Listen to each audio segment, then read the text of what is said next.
welcome to the regularly scheduled board meeting of the Carson City School District Board of Trustees. It is Tuesday, September 12th, and it is 6:30, and I'm calling this meeting to order. I'll begin by excusing Trustee Lupe Ramirez. She and her husband share birthdays this week, and their daughter has treated them to a vacation in Toronto. So we're wishing her and him a happy birthday and excusing them from this meeting. Agenda item 1 is adoption of the agenda as submitted for possible action. Public comment will be taken prior to any action. Okay. Motion by Trustee Walt and a second by Trustee Walker. Do we have any board discussion? Do we have any public comment on the motion to adopt the agenda? Seeing none, all in favor? Aye. The agenda is adopted unanimously. Move to agenda item 2, which is the flag salute. Trustee Varner, will you lead us in the flag salute? Allegiance to the flag of the United States of America and to the republic for which it stands, one nation, under God, indivisible, with liberty and justice for all. Thank you. We'll move on to agenda item 2, which is the superintendent's report for information only. Mr. Fueling. Thank you, Trustee Crossman. First, I just want to say thanks to all staff in the school district for an excellent start to the school year. I think through a lot of efforts, not only at the district level, but at the school level, getting people in the right places and better staffing levels overall, that has made for a great start. I'll knock on wood and hope that that continues. Carson High had an open house last night, and just wanted to thank all the Carson High staff there. It was a great night.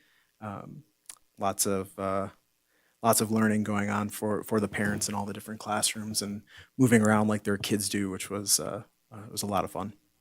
And then on September 20th at 6 p.m., we will have our first community PLC of the year. It will be in Senator Square at Carson High School. It is a little bit of a different format. It will be a part of what is called the Regional Career Pathways Advisory Meeting, but what I think will be really beneficial for parents and community members and staff that join is it'll be a larger discussion about career pathways and educational opportunities that students going from high school into college or into career opportunities have.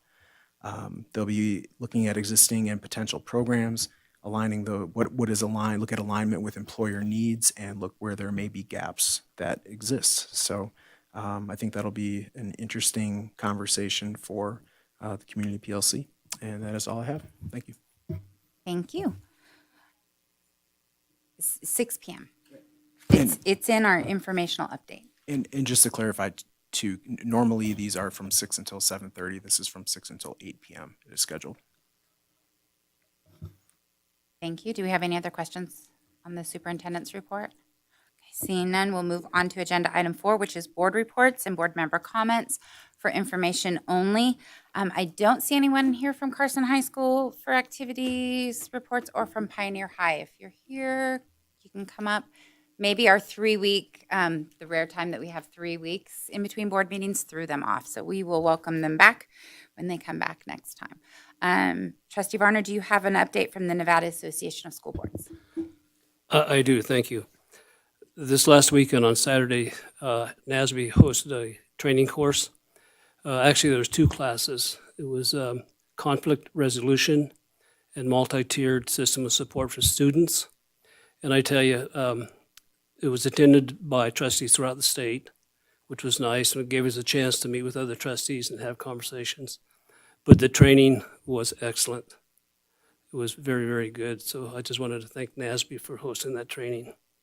And then also, everyone should have received a packet on the Certified Public Officials Certificate Program.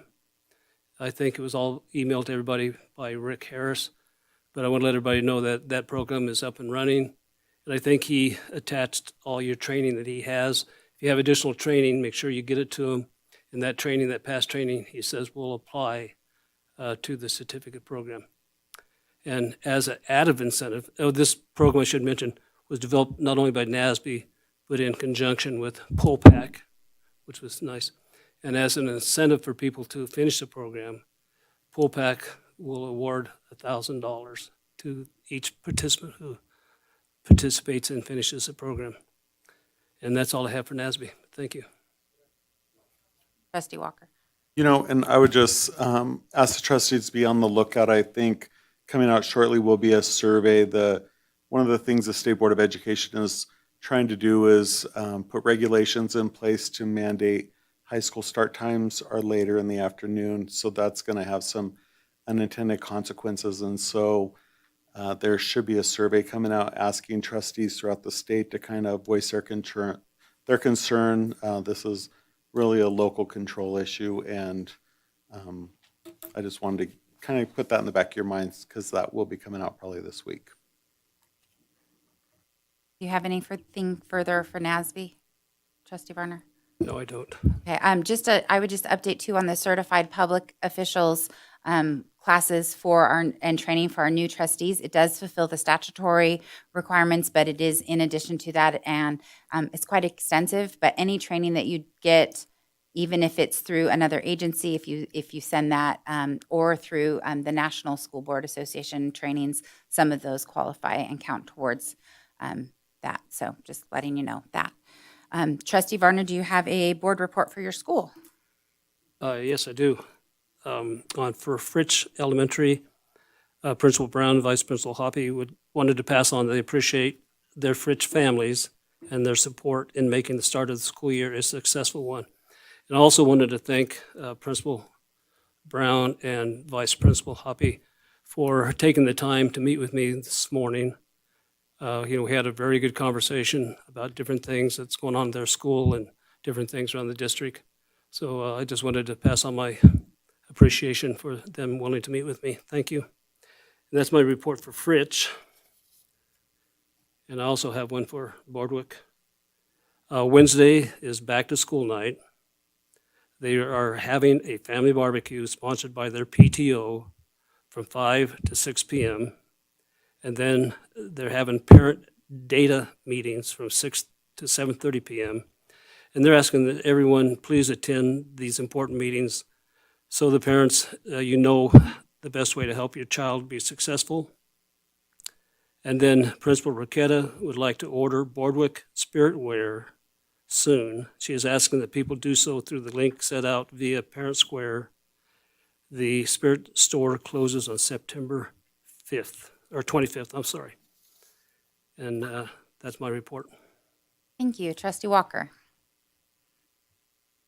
Good evening. Great things are happening at Eagle Valley Middle School. So last week they raised $300 for Meals on Wheels.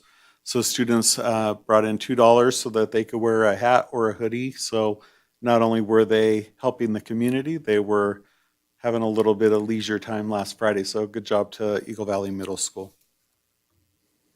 Thank you. Trustee Walt. Principal Tuttle for Empire Elementary School would like everybody to know that their open house and Title I presentation has been rescheduled to Wednesday, September 20th at 5:30 to 7:30 p.m. And then an update on the field, the Park Terrace Park outside of Empire that we hope to acquire some of that land. City staff is working on getting the title report from when the property was transferred to the city, and they're still working on that in hopes to, because they do seem to be in favor of allocating some of that land to the school district. Thank you. Trustee Clapham. Thank you from Carson Middle School. Ms. Robinson wanted us to know that their first progress reports will be posted this week in Infinite Campus, and students will be reporting their grades and their planners on Thursday. So they're hoping that the parents will look at their planner and then sign and make sure that they've seen the grades. They have open house on Wednesday, September 27th. We're inviting all families to come to the school and meet their teachers. They'll have information about Infinite Campus, Parent Square, Google Classroom as well. And then more info will be sent home through Parent Square.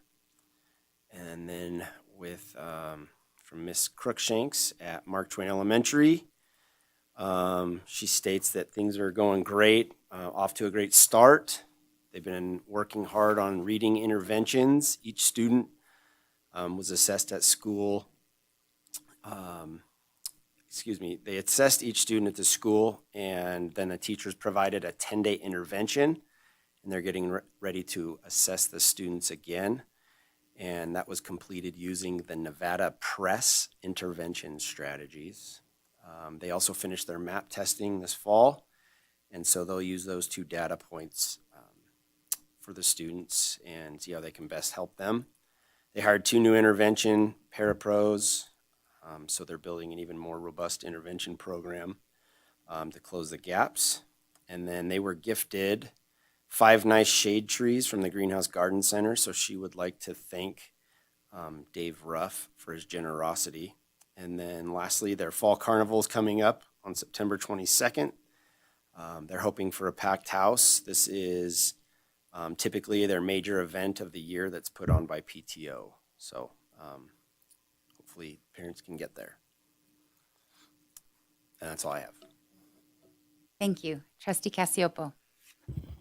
Thank you. I don't have a report tonight for Pioneer. I apologize for that. But I did want to reiterate what Rich Varner said. The training this Saturday, I thought was really good. It was a little something different, kind of conflict resolution based, but more so kind of recognizing what kind of person you are and how you might, how you historically approach a situation and how you might approach a situation. So I thought that was good information because it gets you to think about not just the kind of person you are, but kind of people that you encounter on a day-to-day basis. And not just with conflicts, just with working with people in general. So I thought it was really good. And then the MTSS, there's so much that goes into that every bit of training is helpful because there's a lot to it. So that's all I had. Thank you. I'm sorry I missed it. I was taking one of the college boys back to his college that weekend. So my apologies for missing that. For my board report, Dr. Ward reports for Fremont Elementary School that the staff would like to thank the community members and community partners for their contributions that led to a very successful fall festival last Friday. They had a fantastic turnout for their 3rd annual fall festival and look forward to next year. She wants us to mark our calendars for September 6, 2024.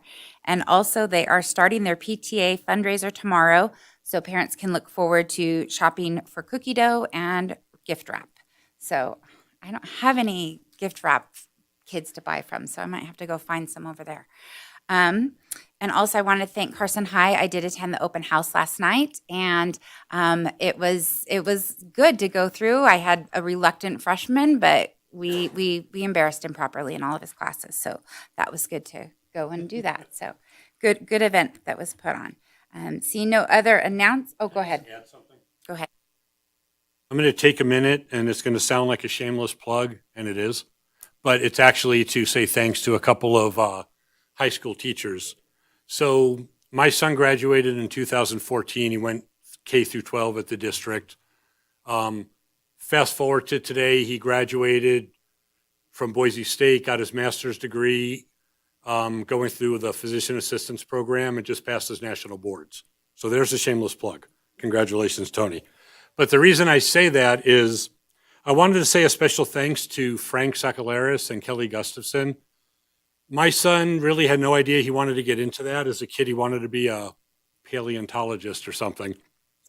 And he signed up for HOSA, got involved with Frank, took those classes, and Frank and Kelly really inspired him to pursue medicine.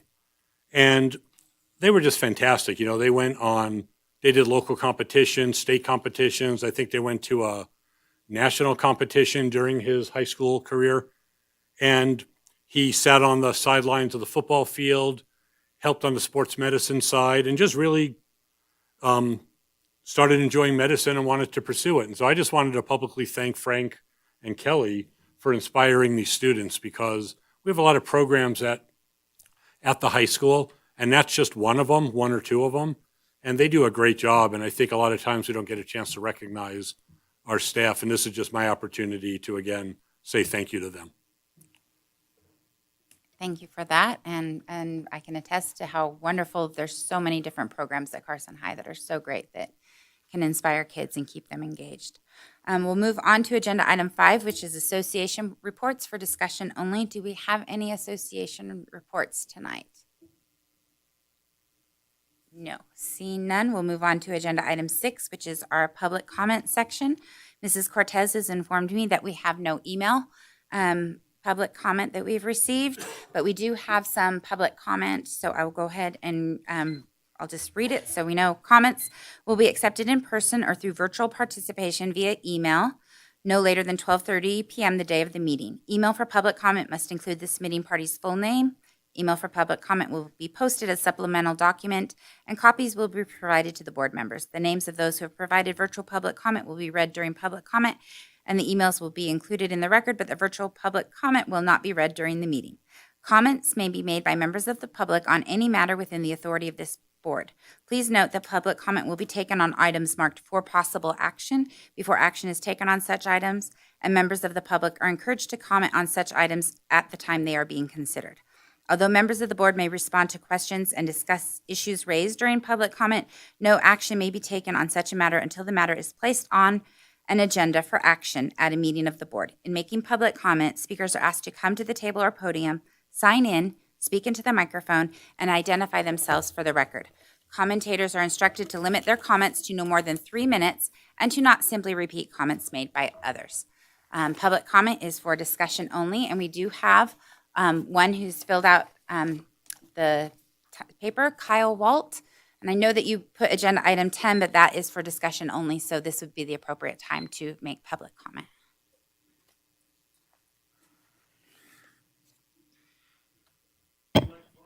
You do, yeah. We need it for the minute. All right. Hey, Kyle, I'm supposed to time you on the 3 minutes, and I'm new at this, so you're already Seriously, 5 3 seconds minutes? in, but I'll give you the 5 seconds. Give me a pause. Kyle Walt, I've coached Carson High for 20 years, 11 through football, 8 through soccer. The history of that, just because we have to deal with the fields that are going on there. And I'm commenting on the fields that are being brought up tonight for the action item, I guess.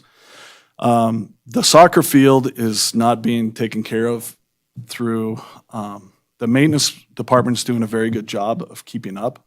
I don't think they have the seasonal people that they need for the summer job to complete it like they need to.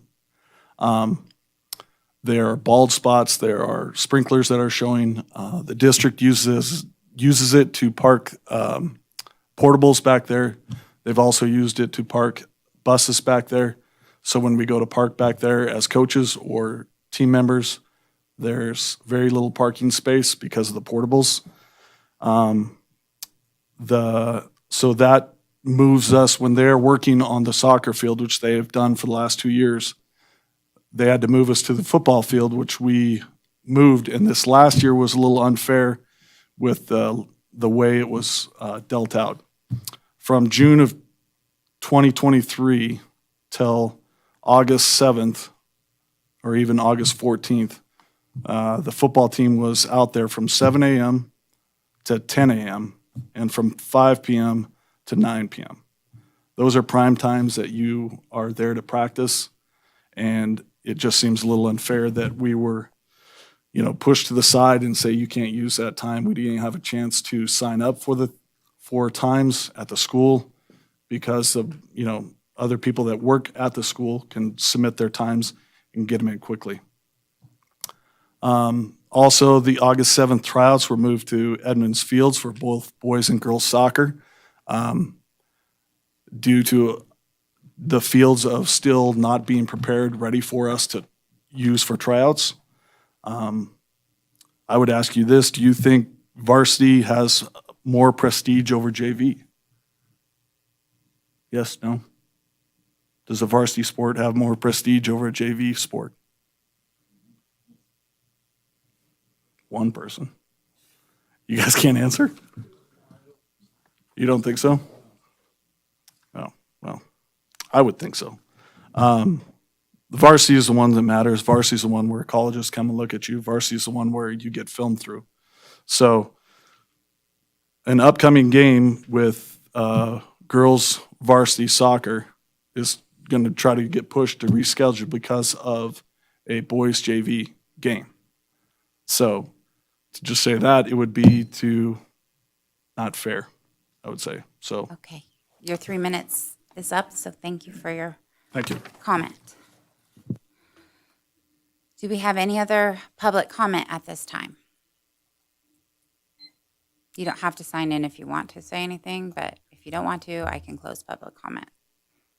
Okay, seeing none, I will close public comment, and we'll move on to agenda item 7, which is presentation of award for excellence in Enterprise Risk Management Excellence Program, MEP, from Nevada Pool Pack for discussion only with Ann Sear, Marshall Smith, and Jared Hickman.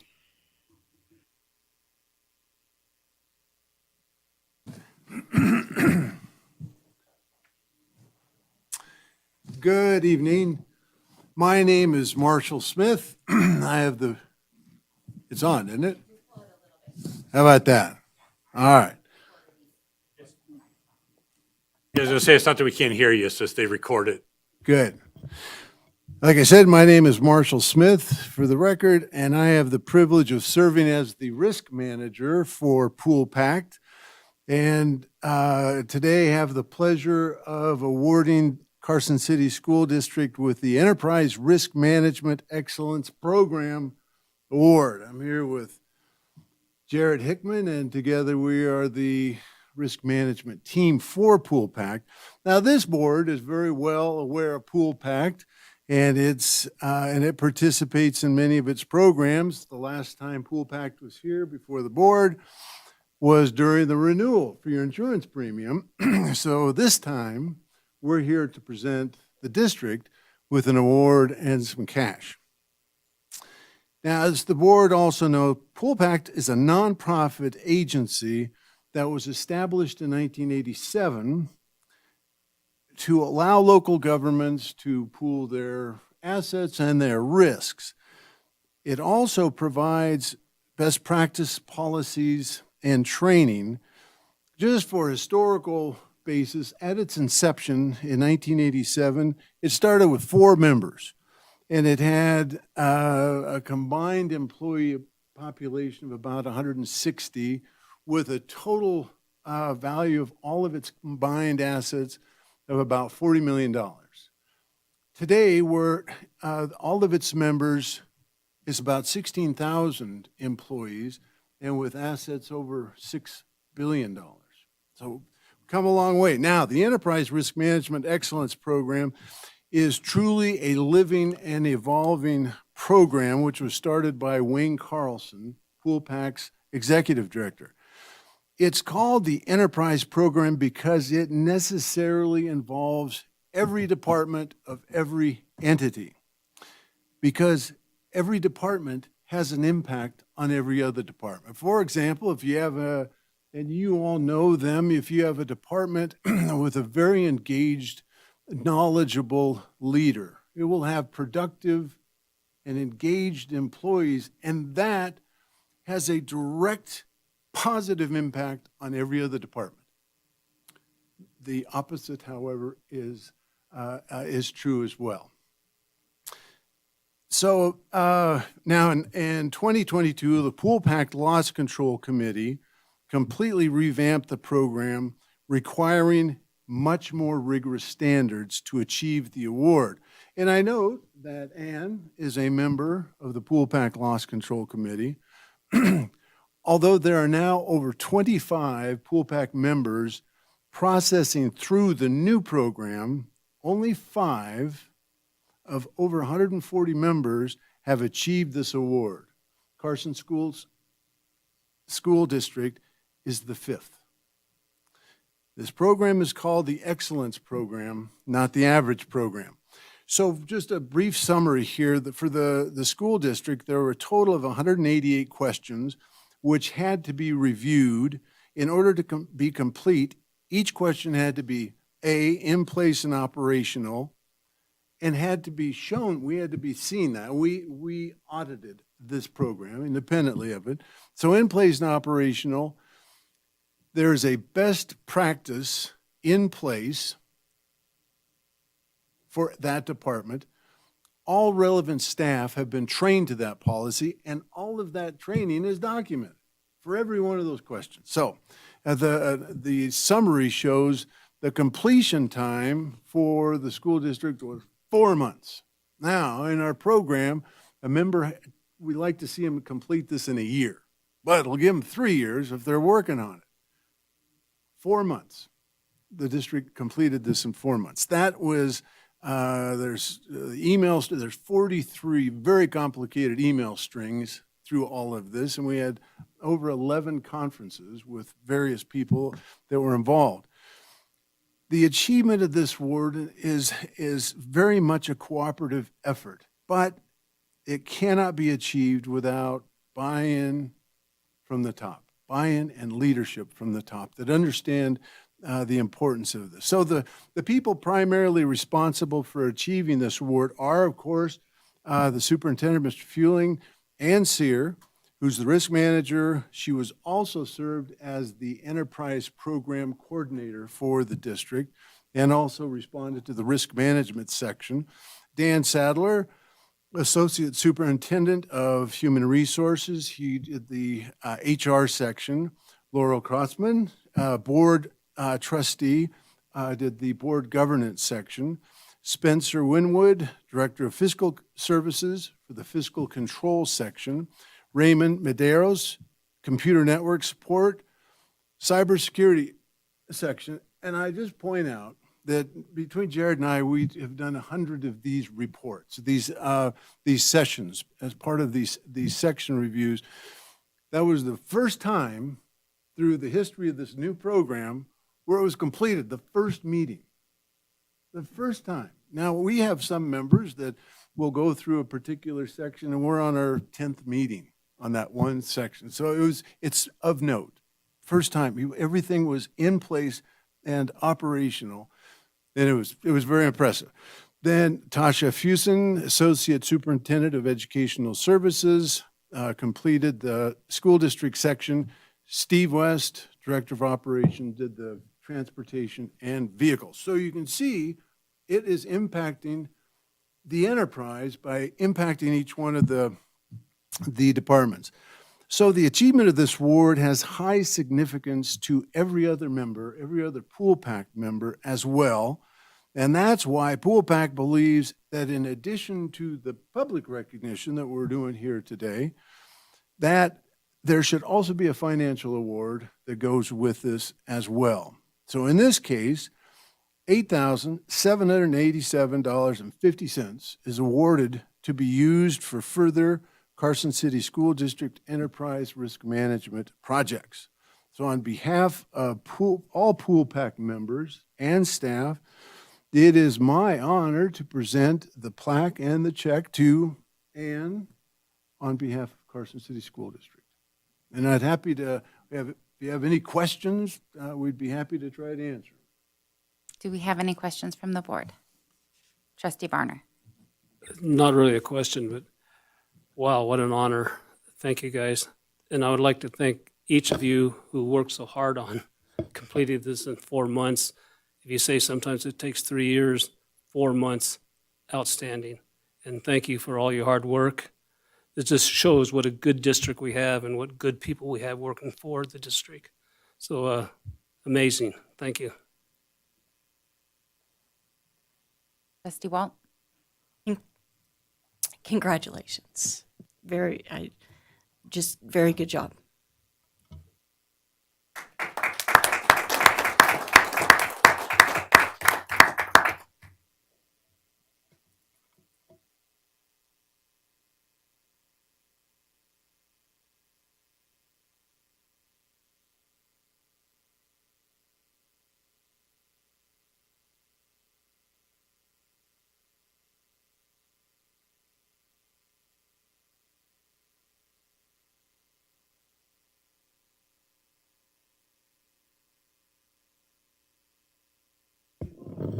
Fake walnut, state of Nevada with the little green aluminum deal, so good deal.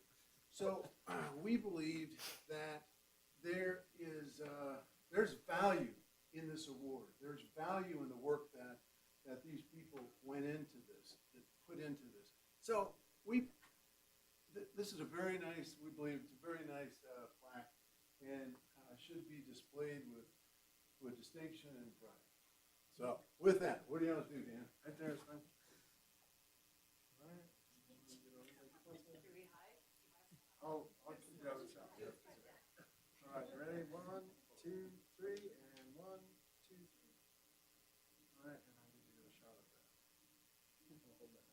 You got it. Put it down a little bit.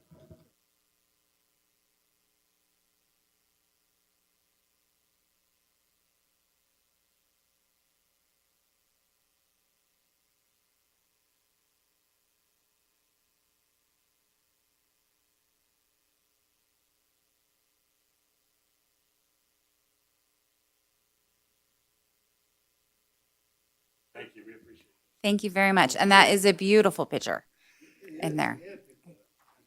Great. We're gonna take the check. Okay, yeah. Yeah. Oh, well, the little one's the important one. Thank you very much.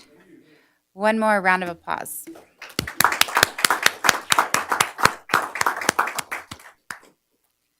We will move on to agenda item 8, which is discussion on potentially establishing a partnership with Kelly Services to provide substitute staffing services in the Carson City School District. For discussion only, Dan Sadler, Brandy Messenheimer, and Spencer Winward.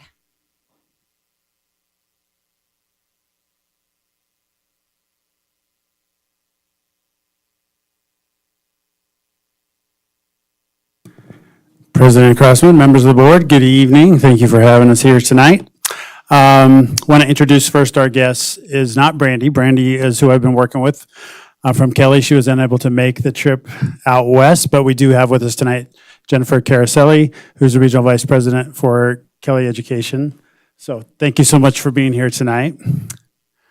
Wanted to just kind of start with sharing some information about our current substitutes. So you can see on the slide here, this school year, we have 129 total active in our database. Within that, we also have 17 long-term substitutes.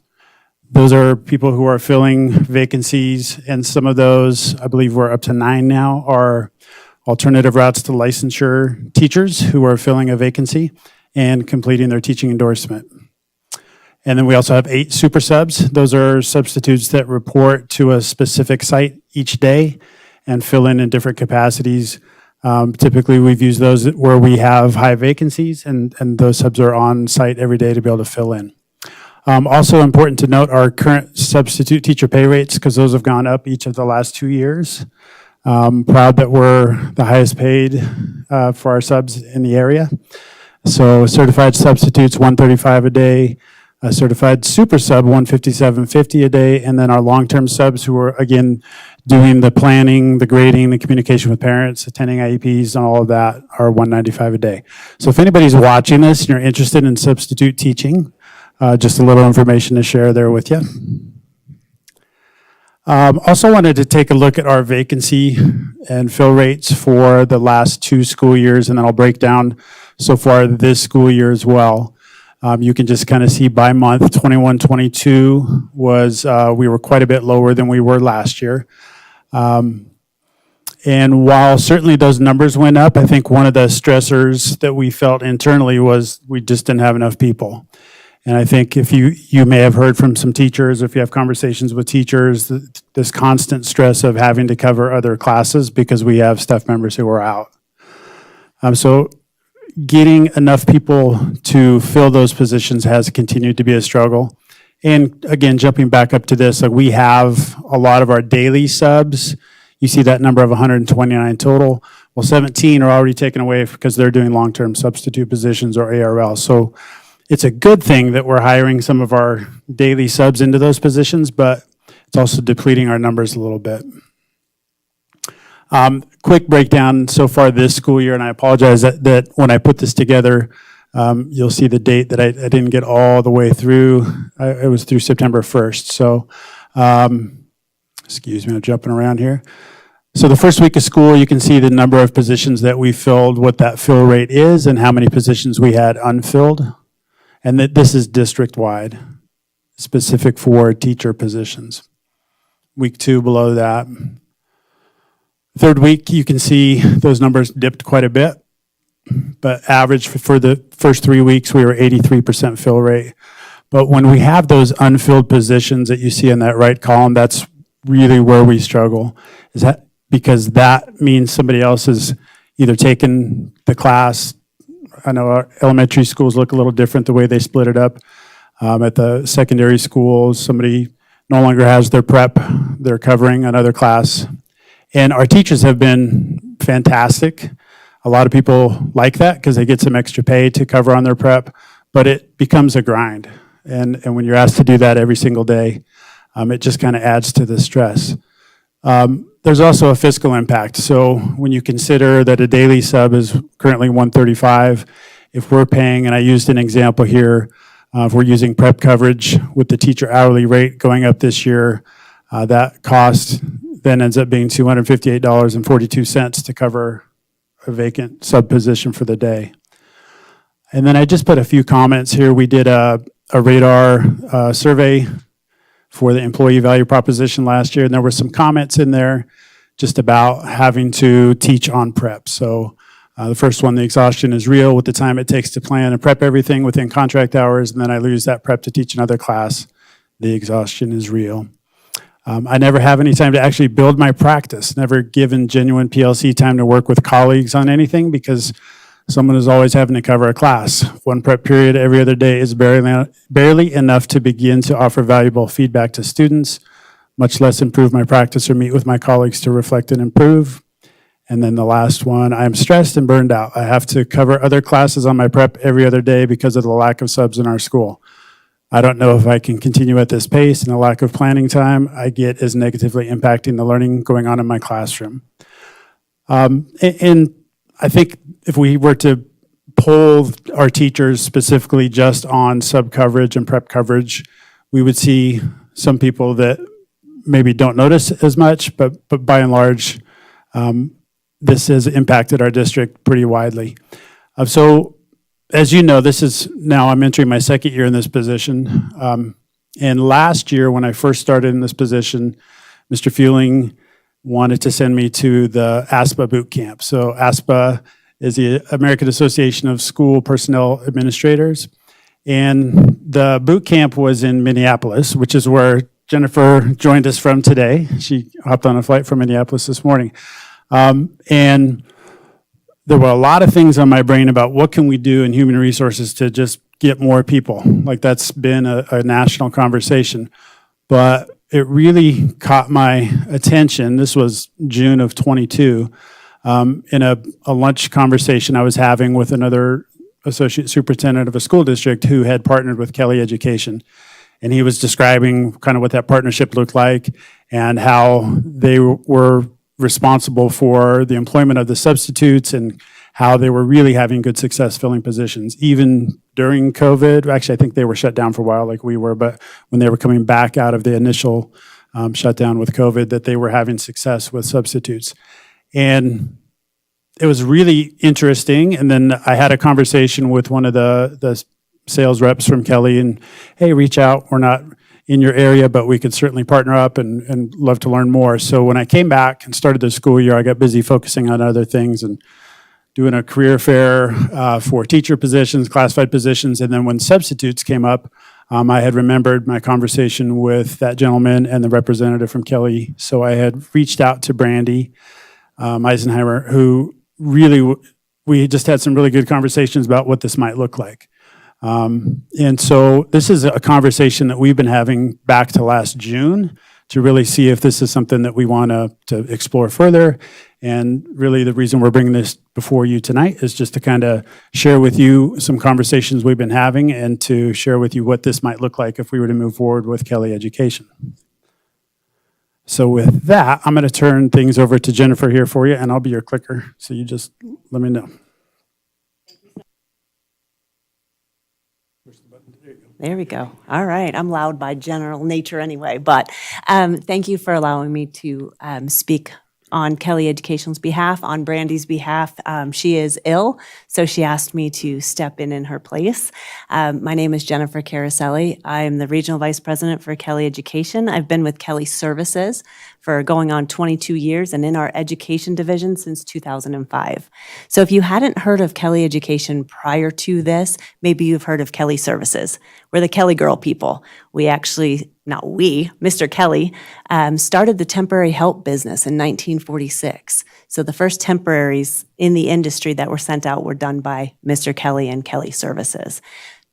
Fast forward 75 years into 1997, we had a superintendent approach us and say, okay, Kelly Services, you do everything else. You staff engineers, you staff IT, you staff warehouse, food service, custodials. Why don't you do educators?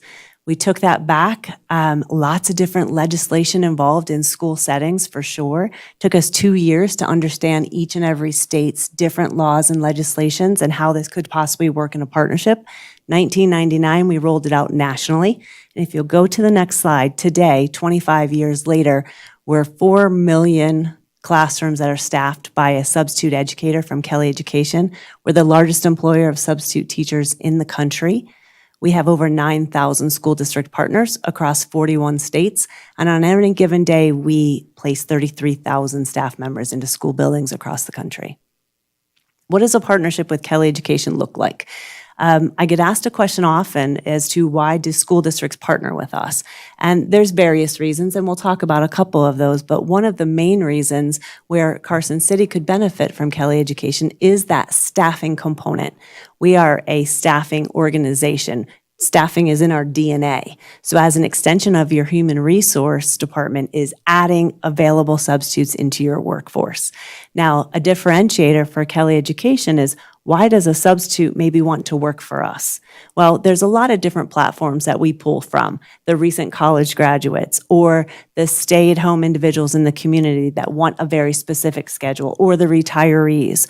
We're very attractive to a lot of different individuals specifically because we offer day one weekly pay, which a school district does not offer weekly pay. We also attract due to our benefit package. There's health, medical, dental, vision insurance at a group discounted rate because we are part of Kelly Services that we can offer to our substitutes. So attracting talent and then retaining talent is an expertise of us as a staffing organization. Up on the screen is how we do it. There's very strategic ways of recruiting. There's very traditional ways of recruiting, but it all stems with having the resources and the manpower backed behind getting the right people into the door. So when you look at our program, we recruit, we screen, we hire, we train, we schedule using the software that you currently use for your absence management platform. We also perform the payroll functionality, taking the employer of record away from the district, and it becomes our responsibility, and also the retention and benefit package offers to your substitutes. Next slide.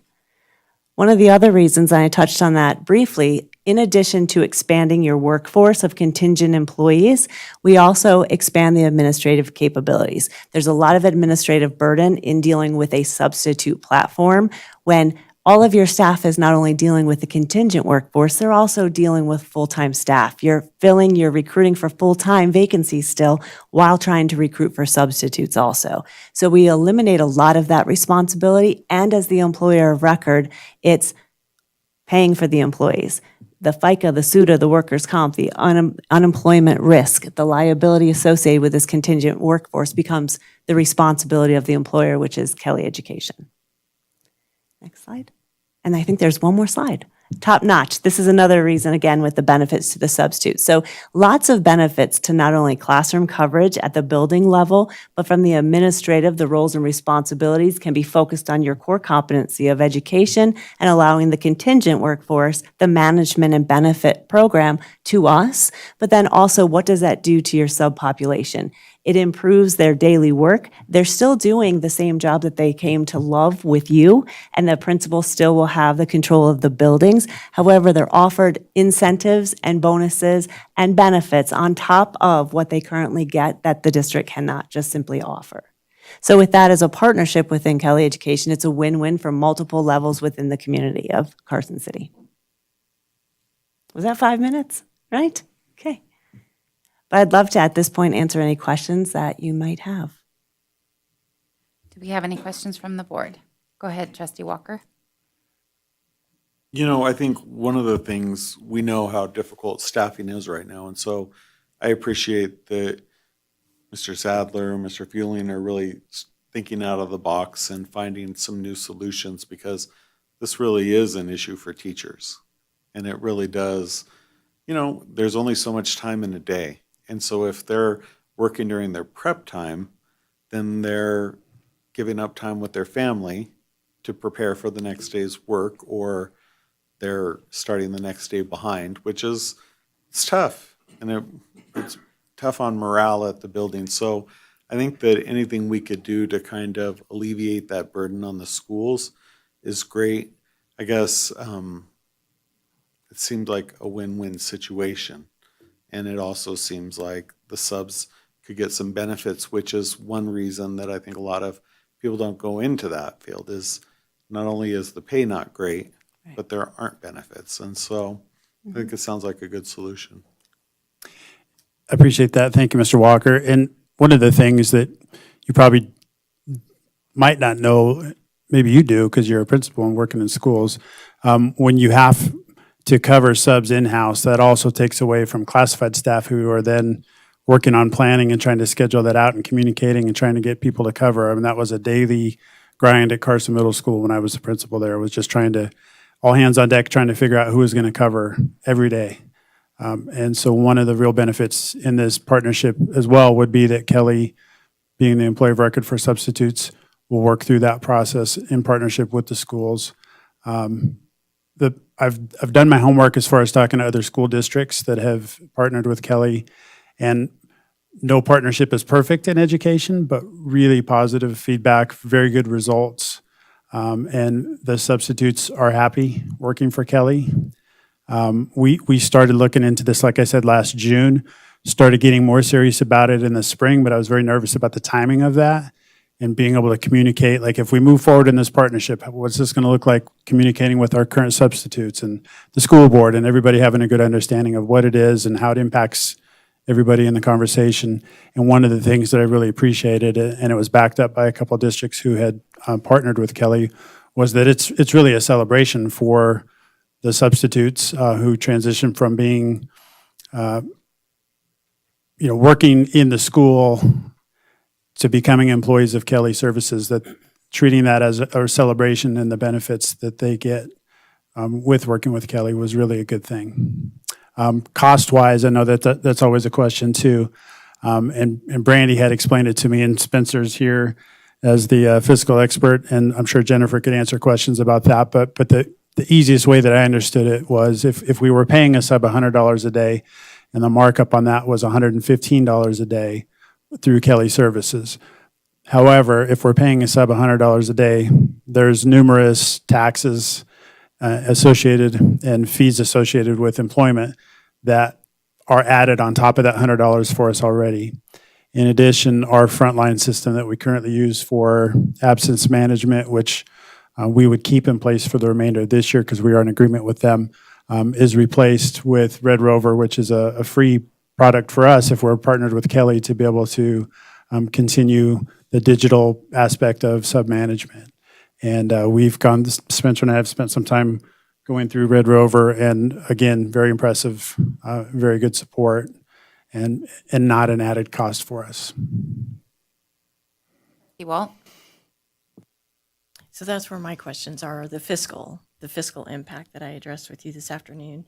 And you had said that you would go over the cost savings that would offset any of the markups charged to the district. So a few questions that I have before we get into that, though, is, so right now we pay $135 per day for a substitute, for a certified substitute. However, you had mentioned that the substitutes are paid per week. So then is the school district obligated? I mean, how would you pay them if we only need them for one day out of the week, but yet you're paying them for 5 days? Sure, I apologize for that. They're paid every week for that week's work. So weekly is their pay, like a district might pay every 2 weeks or monthly. We pay weekly for the time worked. So if they worked one day, they're paid for one day, but it's direct deposited Thursday at midnight or Friday if they choose a different option. So it's Okay. weekly. So I apologize. I misspoke if Okay. it was not clear. Okay. So then if they're getting 135 through the school district, how much would they be getting from you? We pay exactly the same to the substitute as the district pays. The district, the board-approved pay rates are what we pay. On top of that are all of the costs associated with our program. It's built into the markup. So the pay goes to the sub, what's dictated for by the board or approved pay rates, and then we're billing you the markup on top of that pay rate. And what is that markup? It is a 35, I believe, across the board for all pay rates. Correct me, Dan, if 35 an hour, 35 a day? percent. For the 35%? Percent, yep. That we'll be paying? So, yes, for example, if we paid a sub $135 a day, we would pay $135 plus the 35% to Kelly Services, Kelly Education, and they pay the sub that. They also take care of our unemployment and our workers' comp fees that we normally pay, and our the employer portion of federal taxes, or excuse me, Social Security. So what's the difference on that? So the difference on that, roughly using a $135 example, again, real rough, so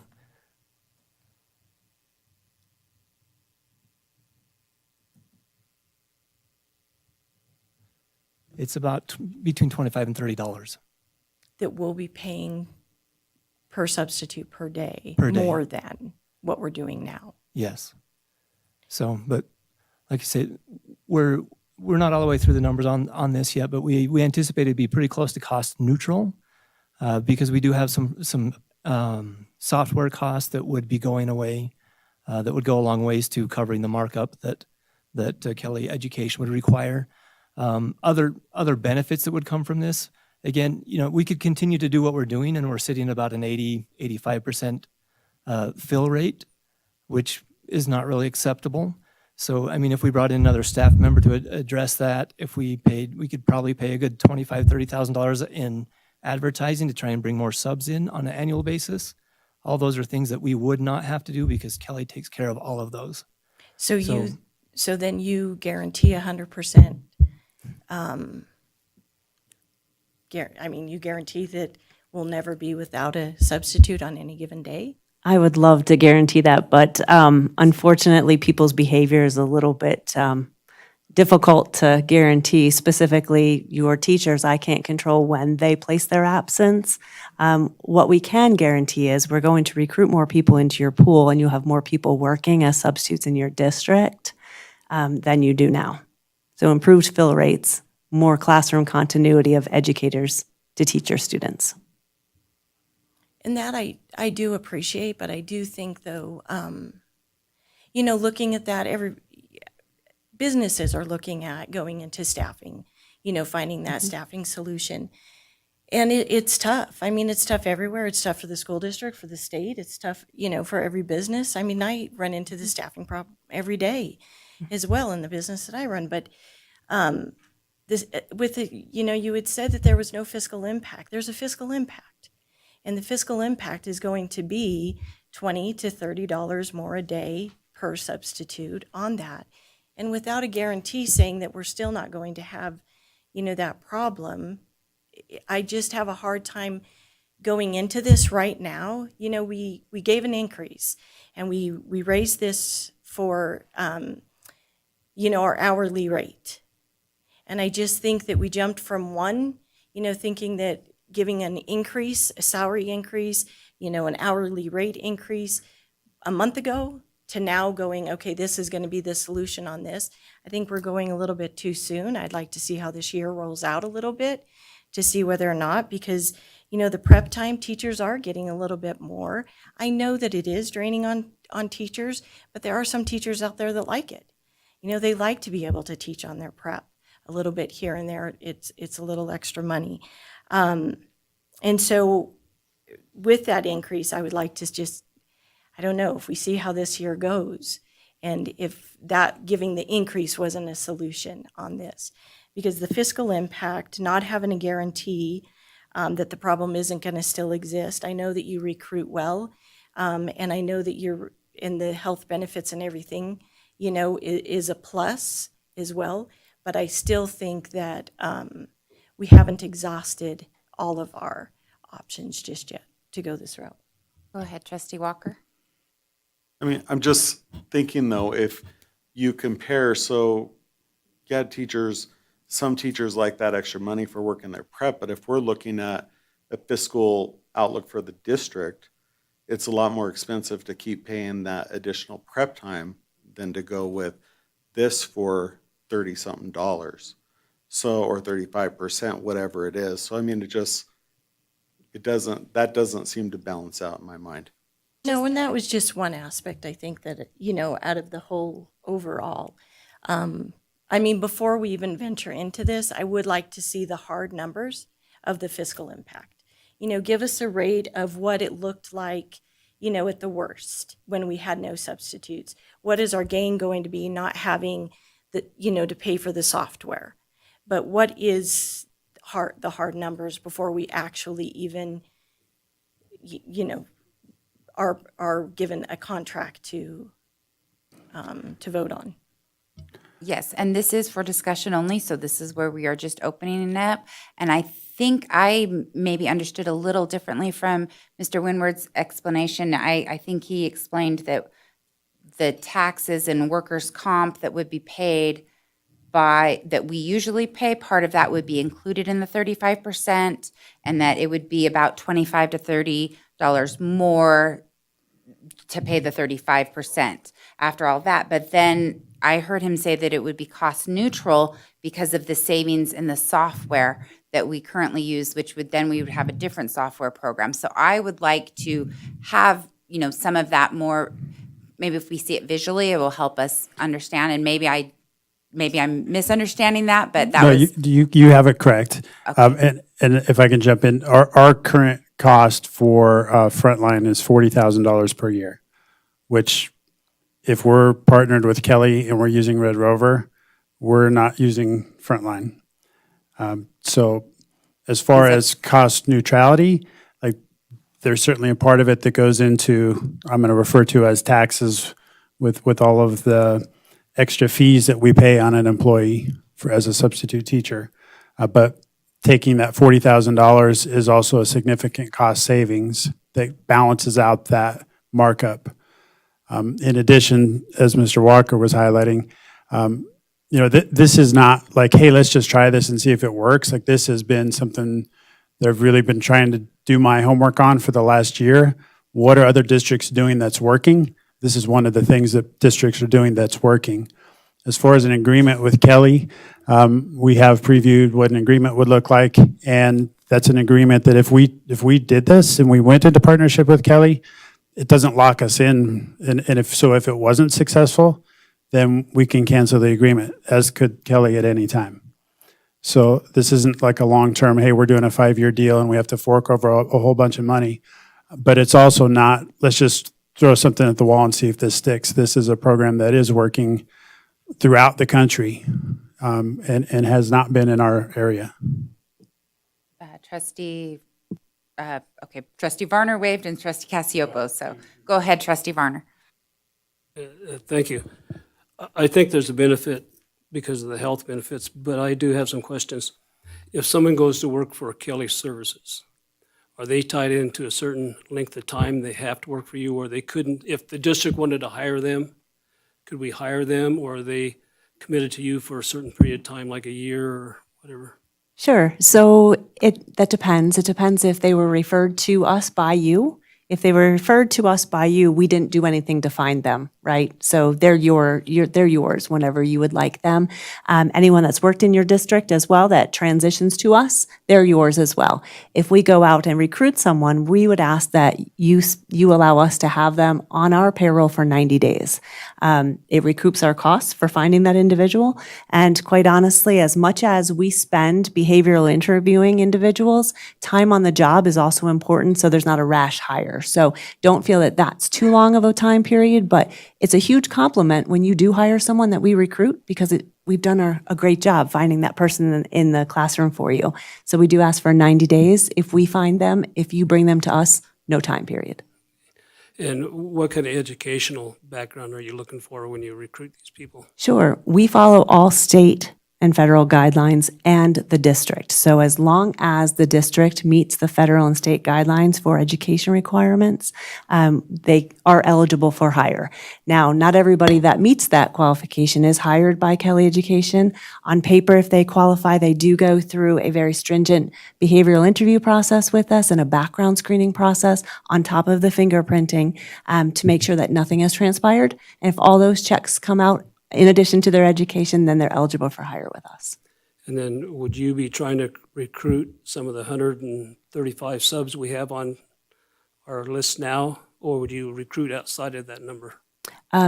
That number we would like to have transition to our employment for you to get the biggest relief of the burden of being the employer of record, and for us to offer the same benefit package. You don't want a competing subpool, so your individuals would be what we call as a grandfathered in. They'd be with their same preferences, all of that. The only thing that would change for them is obviously the additional benefits that they're offering, and their paycheck would come from Kelly Education. We do an analytical analysis of what happens to your pool currently. If you have geographic challenges or maybe buildings that aren't at the fill rate like the rest of them, if it's elementary, if it's middle, we build upon the licensures of where your shortfall is to add to your pool. So you will see new faces into your building, but if you're not filling at 100% right now, you can sure use a couple fresh faces into the district. And if I could, I have one more. On the benefit package that you say offer, how many hours or days or weeks do they have to work before they're eligible for that? If you have a sub who only wants to work once every couple of weeks, are they still entitled to a benefit packet, or do they have to work X amount of hours? And then what's the cost of the benefit package? Sure. I think that's a great question. And being part of a large organization, Kelly Education is a division of Kelly Services. We have the benefit of a global organization. So the benefits are day one for an employee, and the only qualification is that they have to be available for work. Pretty easy, right? They just can't have a full-time job somewhere else and not be eligible for work for us. Also, after 150 days, if they don't work for us, we're going to call and reactivate them, and we're going to run a background screen at our cost to make sure nothing has transpired that they haven't been working for us. But benefits are day one, no limitations. If they want to work 1 day, 3 days, 5 days a week, our job as the employer of record is to help them ascertain what they're looking for. The cost is cafeteria style, so not every substitute has to take the same benefit. It's for themselves, a spouse, dependents, and family. Cafeteria plan, they could choose just medical, or they could choose just dental, they could choose just vision, long-term, short-term disability. On average, an individual healthcare, full healthcare for an individual subs of ours is about $78 a month. That's a very, very group discounted rate for those individuals and very affordable. And that helps us retain a lot of candidates. What about during the summer months when they're not working? Sure, that is paid for by the substitute in a form of either a direct withdrawal from their checking account, or they can pay the bill. It's not compensated rate? out of their check. At a No, higher rate? nope, same Same rate. rate? Yes, it never comes out of their check directly because of that. There are some times that a substitute maybe owes the $78 per monthly premium, but maybe only works 1 day or doesn't work at all, and then their benefits would cease. So it's compensated separately outside of their paycheck. I have a couple more, but I'll pass to someone else. Okay, Trustee Casiopo.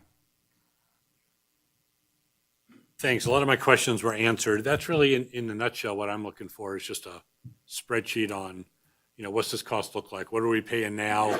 What have we paid? Something to compare it to, and what this is going to do. I don't mind paying a little bit more. We've used Kelly Services for my daytime job, and they've been great. And so I don't mind paying for a service, especially if it benefits us and helps us close the gap.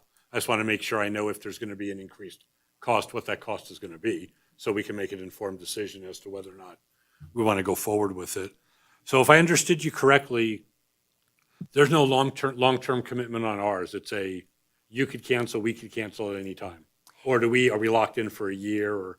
Typically, there is a contract period, but it's a 30-day out clause. And I can tell you that Kelly has not canceled a contract except for non-payment ever. So it's certainly a partnership. It's not a vendor-type relationship specifically because we're dealing with individuals that are within the community, placed in your districts, educating your students. So it is a year, a 2-year, 3-year contract period, all with that 30-day out by either party. Okay, so we do sign a contract for a year. How does the 30-day out work? Sure, written notification to us, and we will put you back the way we found you. Oh, okay. So it okay. wouldn't be as if So we you're not take really- anything away from Right, you. so we're not really locked in for a year. If something isn't going well, we could, or, something splits in half and we say we got to stop, we could with 30-day written notice. Correct. Okay. And then we would do, just like we do an implementation process, we would do a de-implementation process, if you will, to make sure that you were whole prior to our exit. Right. Okay. And then just for comparison, I don't really have any more questions, but I know, like you said, like Molly said, everybody's struggling to find people. We use services at work, we use recruiters, and it's getting more and more expensive all the time. And typically we're at 30% of, for full-time employment, 25 to 30% of someone's base salary, payable 15 to 30 days from the time we hire them. And then if they don't work out because they're full-time, there's like a prorated refund associated with this, but because we're talking about subs, it's not exactly apples to apples, but, so I think it's interesting, and I think we need to get creative and fill these positions. And again, I'm okay considering it. I just want to make sure I understand the numbers, better before having to make a decision. So thank you for your input. Thank you. If I may, Mr. Cassiopo, this kind of goes back to previous questions. Just using our first 3 weeks fill rate of 83%, assuming a 22 workday month, that's going to be about 17 days that are covered by a regular sub at our cost of $135 plus benefits, and 5 days or slightly less of subs covered by a prep period cost.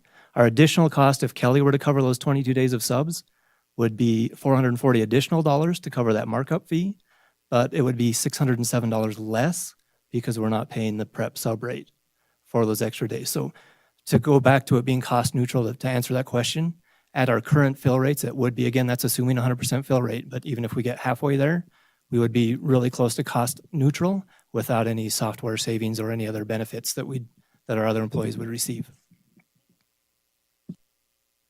But to be fair, I'm sorry. I mean, to be fair, it's not 100% guaranteed that every position is going to be filled. So therefore, there's still going to be some teachers maybe working on their prep time.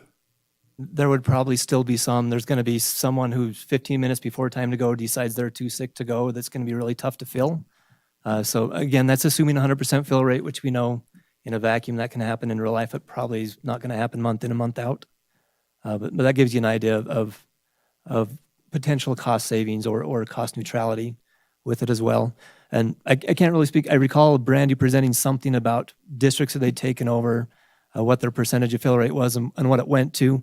This was several months ago, so I don't even want to say numbers because I don't recall them. I just remember being impressed by the increase. And again, that's because of the advertising, the other things that they can do that as a school district, we don't have the personnel to go out and do 10 different things at the same time.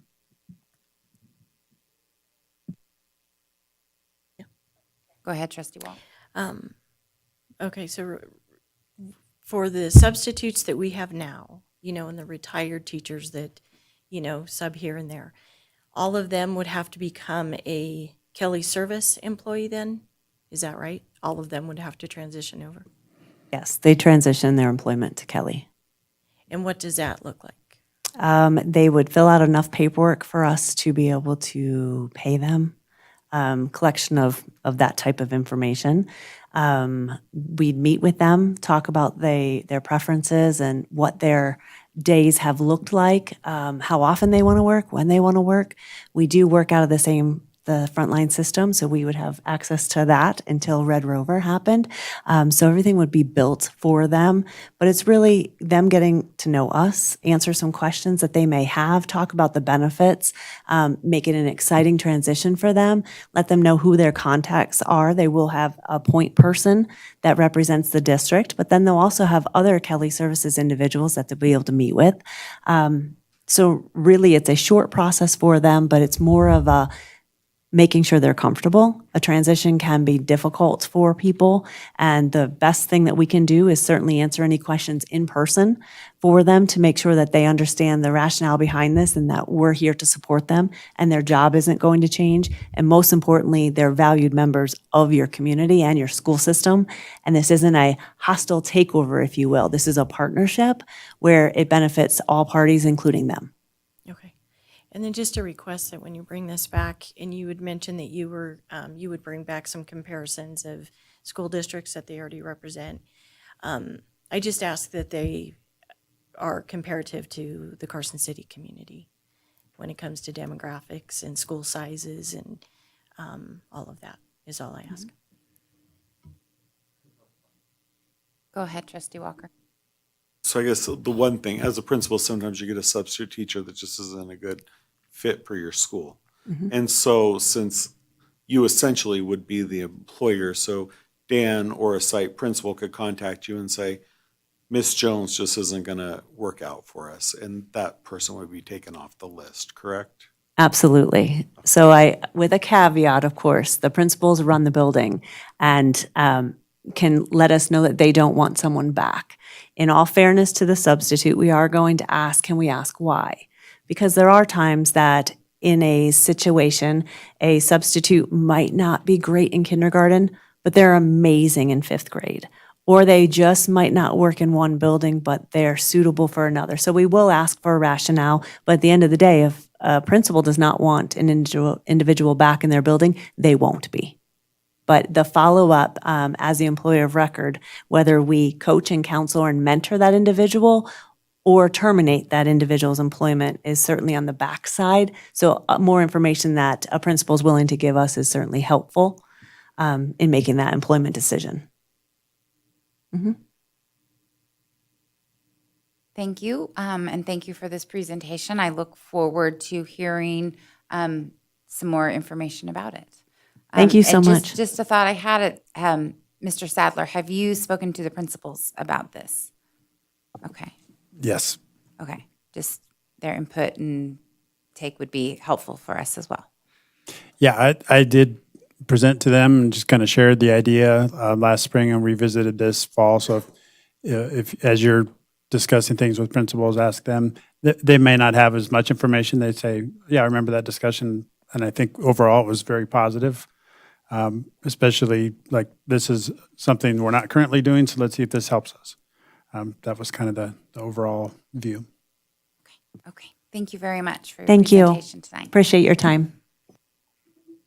We'll go ahead and move on to agenda item 9, which is discussion and possible action on a resolution designated as the 2023 School Improvement Bond Resolution, declaring the necessity of incurring a bonded indebtedness on behalf of the Carson City School District for the purpose of acquiring, constructing, improving, and equipping school facilities of the district, authorizing the issuance of the Carson City School District Nevada General Obligation Limited Tax School Improvement Bonds, Series 2023, in the aggregate principal amount not to exceed $25 million, providing the terms, conditions, and form of the bonds, and providing the effective date. For possible action, Mr. Spencer Winward and Marty Johnson. Thank you, Madam President. Spencer Winward for the record, and I have here with me Martin Johnson of J&A Consulting and Ryan Henry of Sherman Howard, our bond counsel. If you can guess which one of us three wrote that very legalese description, you would probably all guess me, but you would be wrong. Just to kind of bring before you, so at the July 25th meeting, we presented, requested that you guys approved to seek $40 million over the next 3 years in bond issuance, and this is the next step in that process to issue the first draw of bonds for that, not to exceed $25 million. And so we just request that you could discuss that. And of course, I have the professionals here with me to answer any questions that I can't. And the idea would be to take those funds to continue to rehabilitate and take care of our buildings that we have in the district and our facilities, to keep them up and regular maintenance before it gets to be the kind of thing that it becomes more costly. And that would be the majority of what our plans are with this. Of course, that's all directed by the Facility Master Plan. Facility Master Plan Committee, which once the bond is issued becomes the Bond Oversight Committee that meets regularly to discuss how those funds are being spent and make sure that the interests of the community and all other partners in education have a say in what we're doing. So I'll entertain any questions you may have.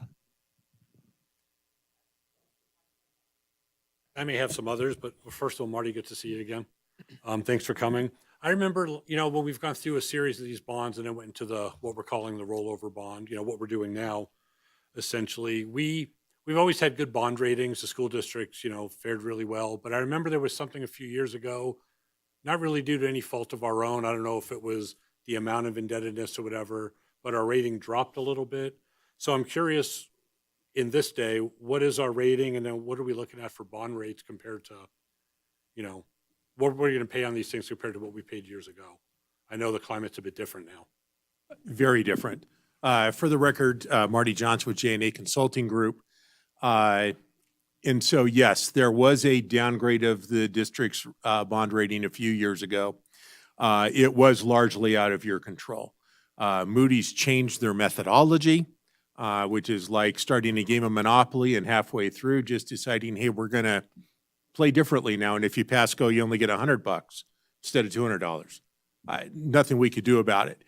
The other part of it is that Moody's, even though there is a statute that says that the district is not liable for any of the unfunded pension, Moody's attributes to us a much larger pension number than what is actually calculated. Again, nothing we can do about that. That being said, we're still AA3, which is a very good rating. The highest district in the state, I believe, is Washoe with a AA2. So they're just a notch above us. And so again, we are in a very solid position. We're actually going to get our rating tomorrow.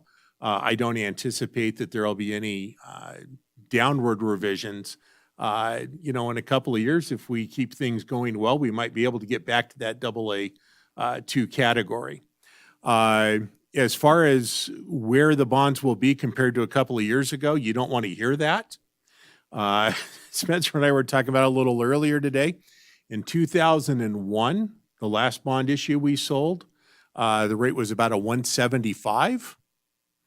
My guess is that we're going to sell these in about 2 weeks. We're expecting something right around 4.25. So it's not at all the same environment as we had a couple of years ago. And what's interesting, just one last comment on that, is that if you look at a long-term interest rate chart, you will see that the last, going back a year and a half in the prior 2 to 3 years, that was the aberration, not where rates are at today. Long-term rates today are within 0.25% of their 20-year average. So. And then given that, Spencer, I'm assuming we don't have any concerns over that. How are we doing financially? That's not going to have any negative impacts that we're not thinking about now, is it? Yeah, no concerns whatsoever. Our debt service fund is very healthy. There's even funds available in there we could take out for pay-as-you-go, meaning that there's way more than what's statutorily required. So we're very healthy there. We've kind of looked at doing this. We've looked at doing this 6 months from now. We've looked at several different scenarios and feel now is the best time to keep going with the projects that we would need to do over the next couple of years. We even looked, kind of pushing this out a little bit, but my crystal ball, you can only put so many quarters in it. I save that for budget season. So we wouldn't know where rates and those kind of things would be 6 months from now. We're pretty comfortable with where things are, and it would be would make the most sense financially to go ahead and move forward with this at this time.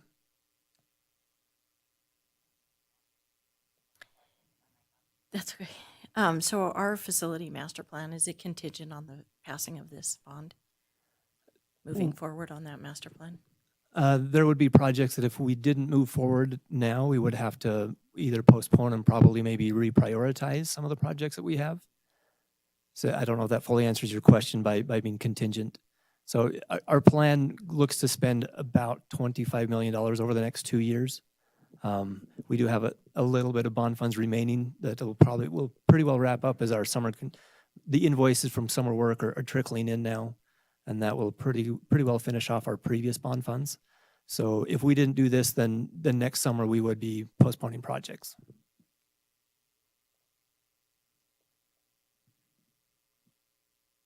Do we have any other questions? This is an action item, and I would entertain a motion.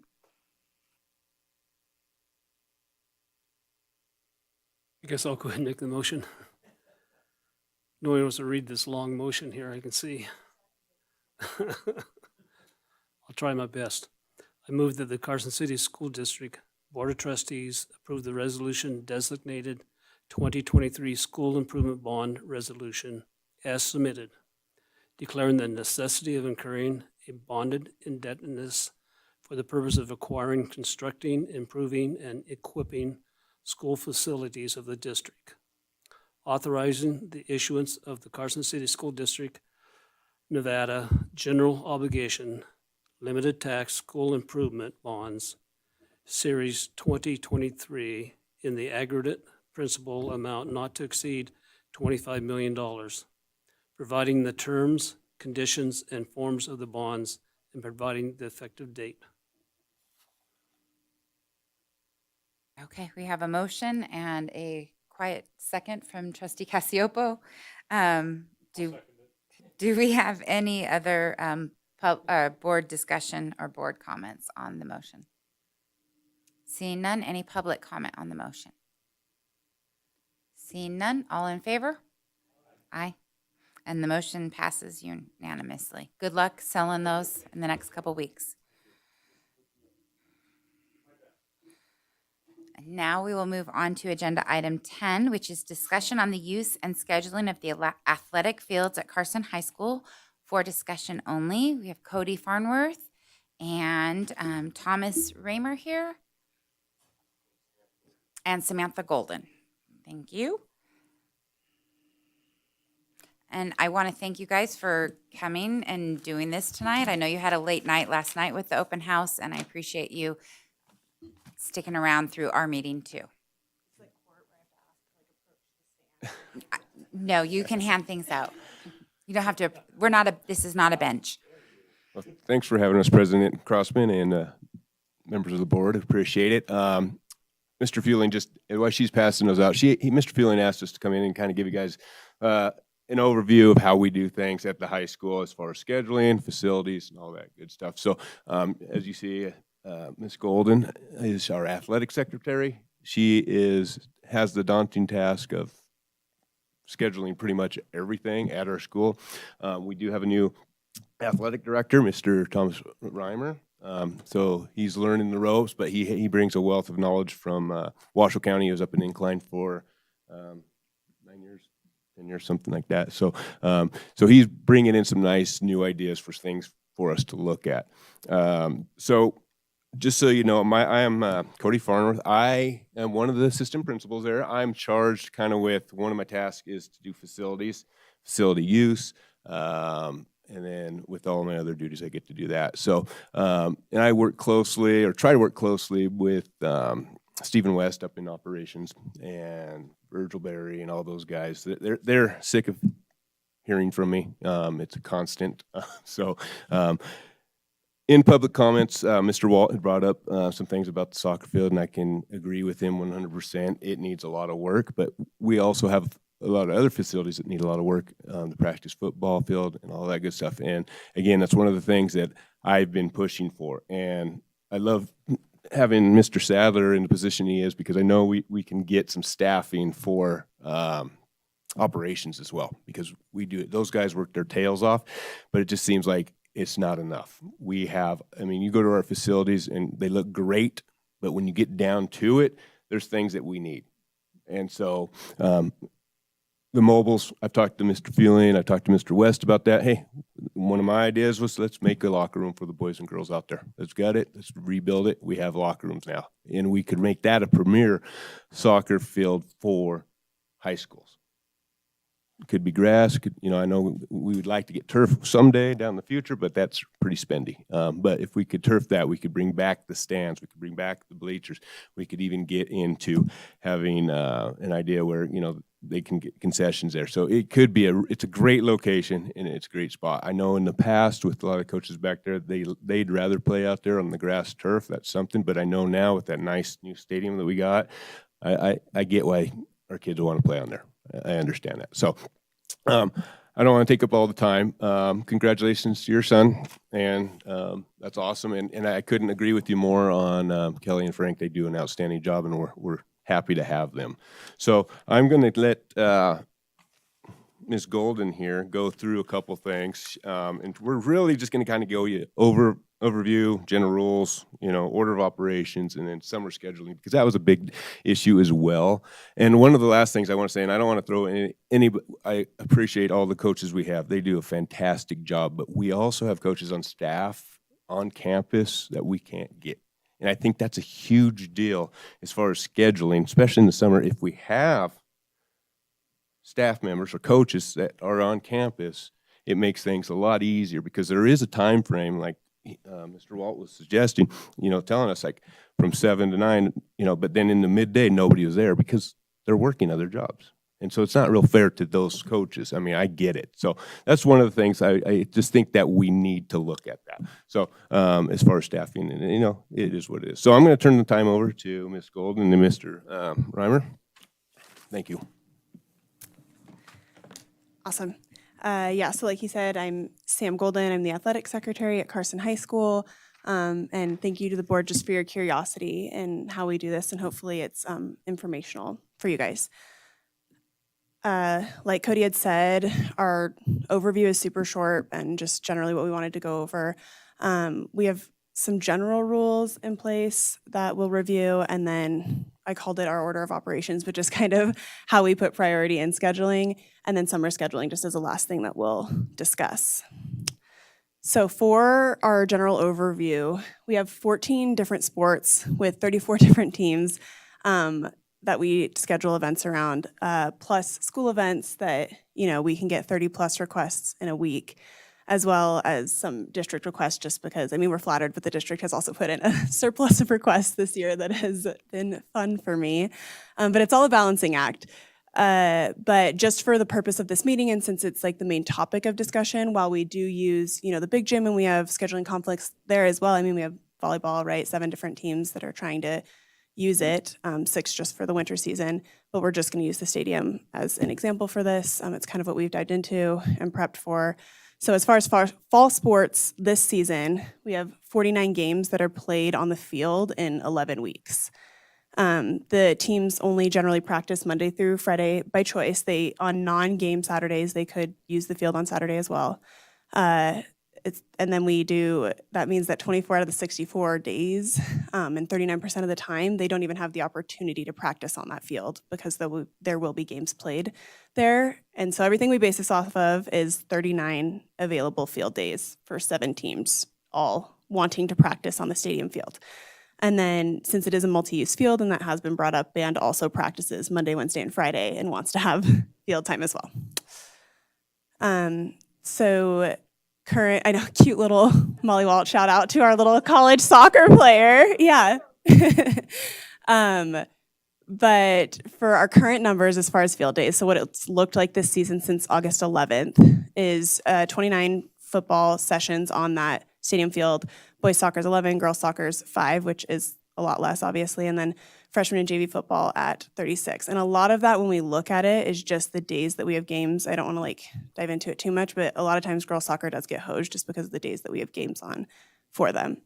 And then as far as our coaches, and Cody had briefly mentioned this, but a lot of our coaches are off-campus coaches just because that's who applied for the job, right? We'll leave it open, but who applies is who applies for it. And so our varsity and freshman head coaches are on campus for football, our JV's off campus, and a lot of the staff is. So varsity tends to practice at 5 p.m. because their special teams coordinator even doesn't get off work until then. And then the lower levels do practice at 2:30 currently. The boys soccer coach is an off-campus coach. His entire staff last year was off campus. He only has one on-campus coach this year. And because of his job, he has to practice 5:30 to 7:30. So that obviously conflicts with what football requested, right? And then you have girls soccer, and the head coach is kind enough to get off work early in order to make that 3:30 to 5:30 slot work. But his entire staff is also off campus. So those are some of the challenges. I'm going to hand it over to Reimer with that general overview so you guys know what we're looking at. Good evening. My name's Thomas Reimer. So I'm going to kind of go over some of the stuff that you guys probably already know or don't know. So this soccer field in question that I'm hearing about, the Southeast field, it's one of the nicer fields. I understand it does have some bare spots, but when you compare it to other league fields in northern Nevada, it's actually pretty nice for a grass field, as well as our turf field is.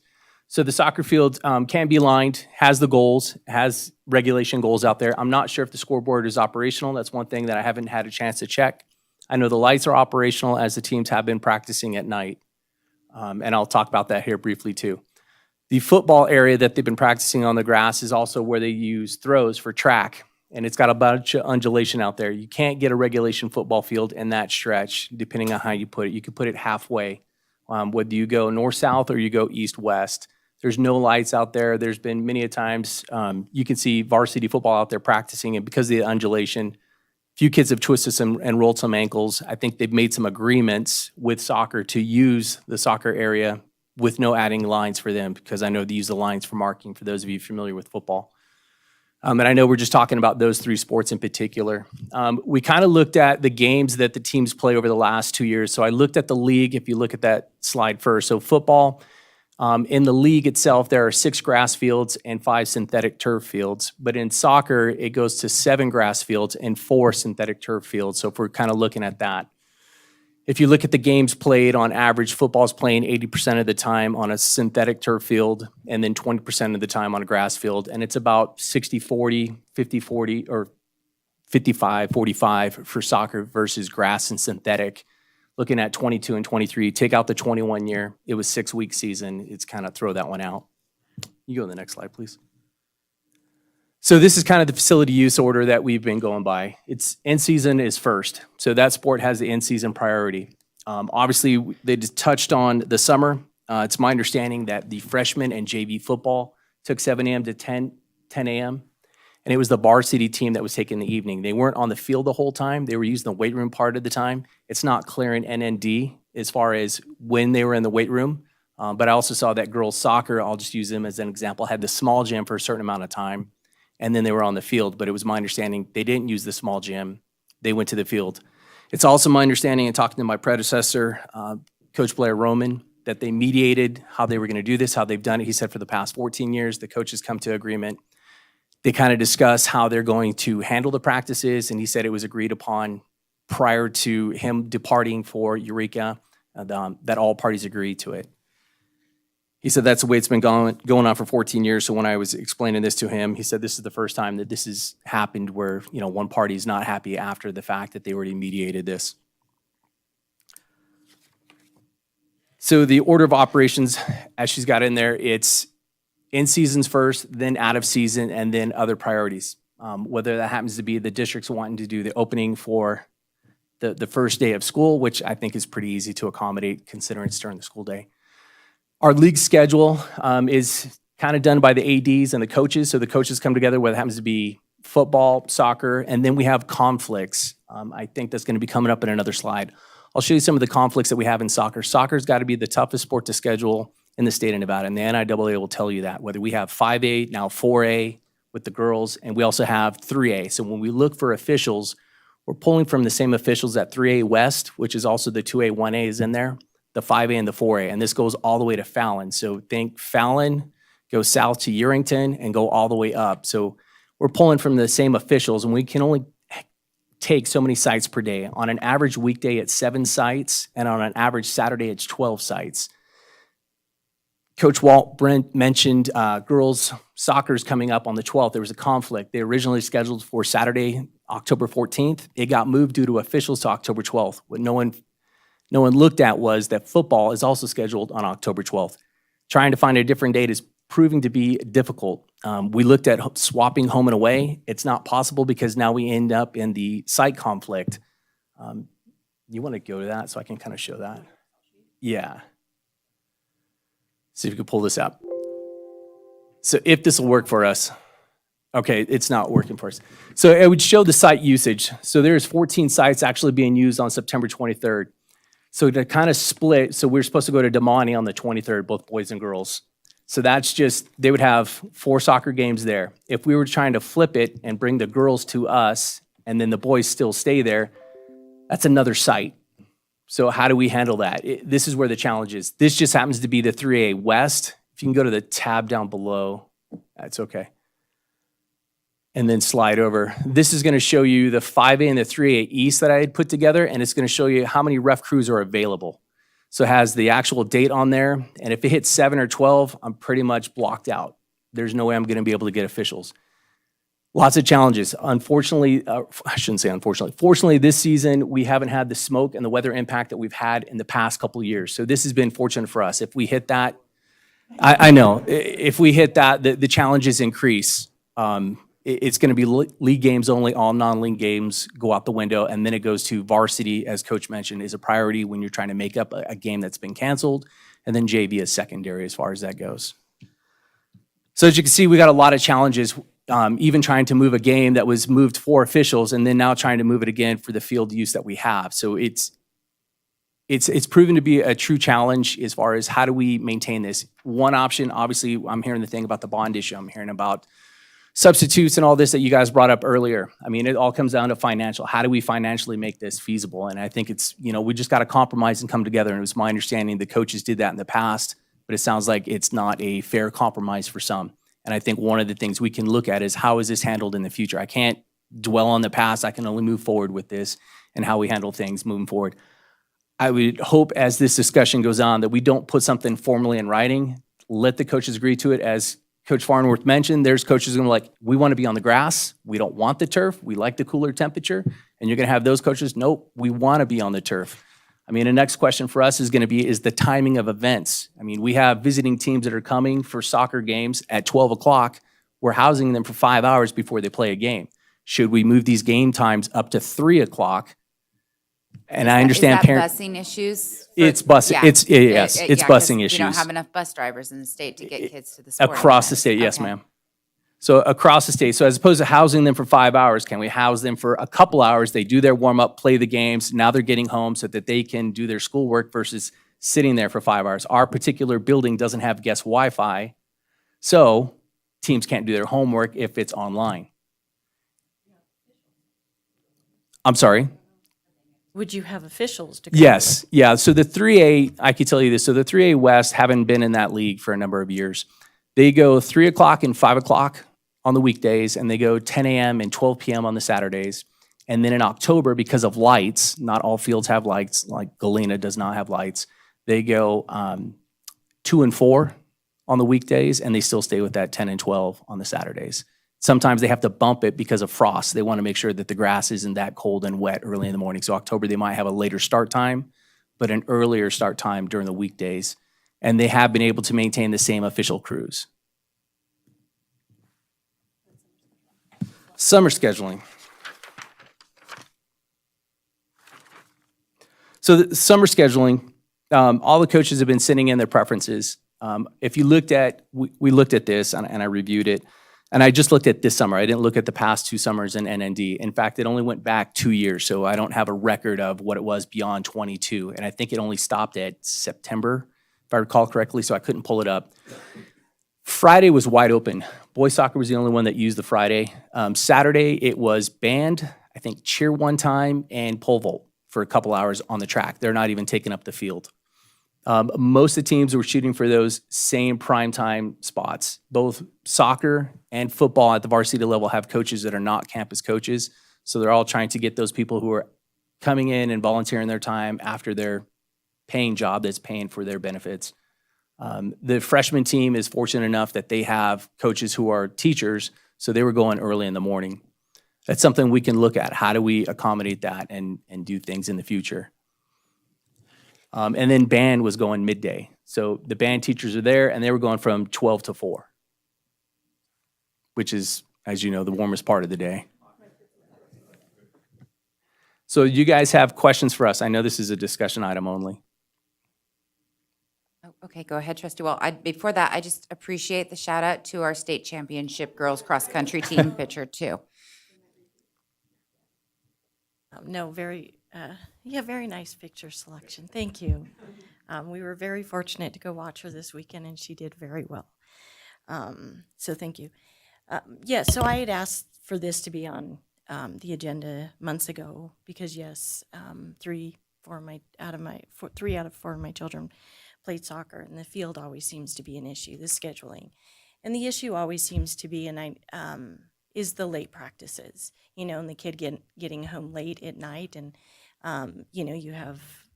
they don't want to eat before practice, so then they're eating late, the homework, the whole thing, and it's always seemed to have been, it's a multi-use field, but it is considered a football field, and it always, it has been, and I don't know that it will ever not doing that. This summer was an issue, and I think this summer the issue, I know we concentrate on, the coaches not being school district employees, but in all honesty, I think it's the heat. Nobody's going to want to practice and kudos to the band who practiced in midday in the middle of the heat, that carrying that equipment, but it is the heat as well. So the first question I have though is, yes, our varsity girls soccer coach is having practice at 3:30 to 5, but does he even get an option to practice on the multi-use field Monday through Friday, or is he having to do the other field? No, so that was the numbers that we showed previously, like back here. But like I said, he is getting quite a fewer field days, but he does have some of those field days. So he does get to practice on the multi? Just for clarity, who's he? Matt Rabideau. Okay. He's the head coach. varsity The coach? girls soccer Yeah. coach, correct, yes. But you just were talking about the girls' team, and then you're saying he has Yeah, so Coach Rabideau, he practices from 3:30 to 5, and then the boys go out there 5:30 to 6. So during the weekday, Monday through Friday, he is able to go in and use the turf field if wanted? Is the question, could he kick off the JV football team any day that he wants? So it is football, Monday through Friday. Currently, because that's when, and it's not at the exact same time because, again, the freshman coach is on campus, so he's able to start practice 2:30 to 4:30. It's just that weird overlap of the 5:30 or the 3:30 to 5:30. So the multi-use field every day, Monday through Friday, after school, 2:30 to 5:30 is designated to football. 2:30 to 4:30, I believe. Yeah, it's on here. Lower levels practice at 2:30, and the JV and freshmen, because of that timing, do get more. Okay, no, And- okay. So I was just wondering if he would ever get that as well. And then going to, the issue is I believe, summer has always been an issue. This summer was a bigger issue because I don't believe football has ever wanted it as much as they did this last. And I know you said that they went into the weight room, but because it is an NND1, that field is theirs. And I think going back and maybe talking to the coaches as well, girls soccer, to my understanding, got half the field. So they were able to get half the field for JV and varsity, while the football had the other half. So correct me if I'm wrong on that, but that was my understanding. So in talking with the football coaches, they said that the girls soccer coach, Rabideau, asked them if they could have the field, and I guess there was an overlap time. So they gave half the field to girls soccer, and it was the varsity team had the other half of the field during that time. And then when football left, And then they got the whole field. Okay. So I would just ask that, I know that it's always been kind of a first come, first serve. Let's, maybe, and having, some teams, coaches be on staff and some not, that maybe we do. We have a coaches meeting and we throw it out there and say, hey, what does it look like for everybody, and everybody kind of get into the room together and see how it works. And I know in the past, majority of the coaches have been school district employees. And so that's how it's been worked out in the hallways, but not having that now is, I think, where the problem has arisen, is they're not on campus, they're not working it out in the hallways or in the teachers' lounges or in the, the dean's office, whatever the case may be, or athletic director's office. And I think that's where it probably came about, is when they're not there, they're outside and they're not part of the conversation. And so we would ask that on that.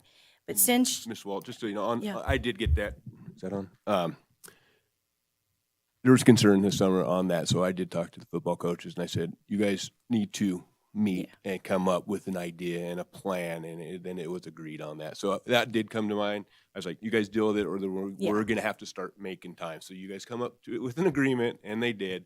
And so just so you know, that did happen. But you're right. I agree with you that was a lot of stuff that hadn't happened, And it was a weird summer, too, with a brand-new soccer coach, with no athletic director. I just got to talk into it. No athletic director for a while, with Blair leaving. So that kind of, and we were in limbo for what we were doing. So, but we definitely hear what you're saying. And that's something that we want this. We want band to be able to use it. We want cheerleaders. I mean, we want everybody to be successful. That's our goal. And so thank you for bringing it. And I appreciate it, and I appreciate y'all coming, to the meeting and bringing it forth in the research that you have done. I really do appreciate it, because I know your job isn't easy as well, and dealing with all of these different personalities has got to be very challenging. So, kudos to you as well. On the October 12th, though, when we consider that, I would ask that you consider JV versus varsity. For the soccer, it is a league game. And it is, I don't think that Just we can do that. point of clarification for order. This is an informational item. We are not giving any direction. And actually, this is, to give direction as the board to the staff and admin who are doing this, that is not our role. Our role is to give direction to the superintendent who does that. So the staff is giving us an informational update. The scheduling that goes on is a crazy type of magic that you work out, because you're working with, like every other school in the state, you're working with limited resources, trying to give the kids as many opportunities as they can in the most equitable manner that you can. And I think that, for me, lets me know you guys are doing a fantastic job. I just don't think that our role as a board is to give direction and to overstep in that. To me, that is crossing the line into micromanaging. So this is discussion only, so I don't want us to give direction to you in that. It just brings to mind when you think of the State Board of Education recommending later start times for high school, and how that could have unintended consequences on all of the scheduling that goes across from all the states, or all the sites, and how they work this out so that our students have the most opportunities that they can have. So just keeping you online with it being discussion only. Thank you. I can appreciate that. The reason I bring it up, though, it was brought up. And so it was brought up by the public out here and the athletic director as well. And so I would, October 12th, just keep that in mind. JV versus varsity. Trustee Walker. I was just going to say thank you. And President Crossman kind of took some of my thoughts just from a member of the state board who is there is an advisory member representing school boards. And sometimes there's things that we're in control of. There's things that you're in control of. So I want to thank you for coming in and showing us how complicated your job is. There's a lot of moving pieces. And I think one of the great things about this community and Carson High School is, for such a huge school, we do find a way to support many, many students. And there's hiccups with that. and it's complex. We only have so much space, and a lot of kids who are very active in our community and sports and extracurricular activities and clubs. So thank you for what you do. And, you know, I want you to know we appreciate what you do. So thank you. Cassiopolo. I want to thank you guys too. I know it's hard to do. I haven't done that for a high school level, but I've certainly done field allocations and all those things over the years of all the coaching I've done, and it's not easy to do. I just want to remind everybody that this is a multi-use field. It was bonded that way. It was, you know, it was sold to the public that way. And so really doing our best to make sure the kids all get an equitable share in this field is important. And I think that's the concern up here, is not that you're not doing a good job. I mean, I wouldn't want to try to figure all this out for everybody. It's a challenge, but I think historically football has kind of had a bigger seat at the table than most, and just making sure we're conscious of that. And I know you are, but trying to figure out how we make this work for everybody. I mean, I would not want a member of the public coming to us going, you know, hey, I voted for this bond project and I'm a cheer dad or a soccer dad or whatever, or mom, and you know, I see football on it all the time, and boy, I'm never voting for another bond again, kind of thing. I mean, that's the kind of information we get from people. And so again, I just want all of us to be conscientious of it. I'm going to give up. It's too late for me. But you know what I'm saying. So just anything you can do to kind of make sure that we're kind of keeping that arrow due north would be appreciated. And again, thanks for everything you are doing. And thank you. And I know that this is probably, you're recently hired, Mr. Reimer, and you're called to come up to the school board. So thank you for coming in and not having the history of everything. I appreciate that. And I appreciate all the work that you've put in. I do think, you know, these are things that all these decisions and all of this is worked out at your site level. And I thank you for all that you do with that. Do we have any other questions or comments? Seeing none, thank you. We'll move on to agenda item 11, which is informational update on the English Learner Program in the Carson City School District for the 2022 to 2023 school year. For discussion only, Dr. Tanya Scott.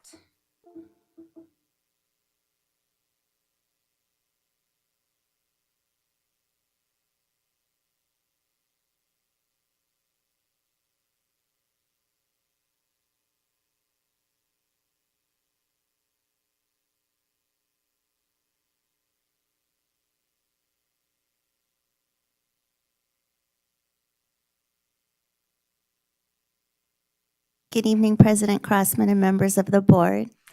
I see a lot of familiar faces and a few unfamiliar faces. I'm Dr. Tanya Scott. I'm the Assistant Director of Equity and English Learner Programming for the Carson City School District.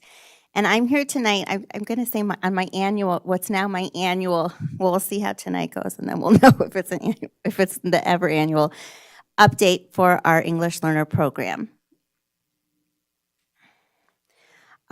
English learners are defined as students for whom another language other than English is spoken in the home, as indicated by a parent or guardian, and the student has demonstrated that he or she has not yet reached proficiency in English.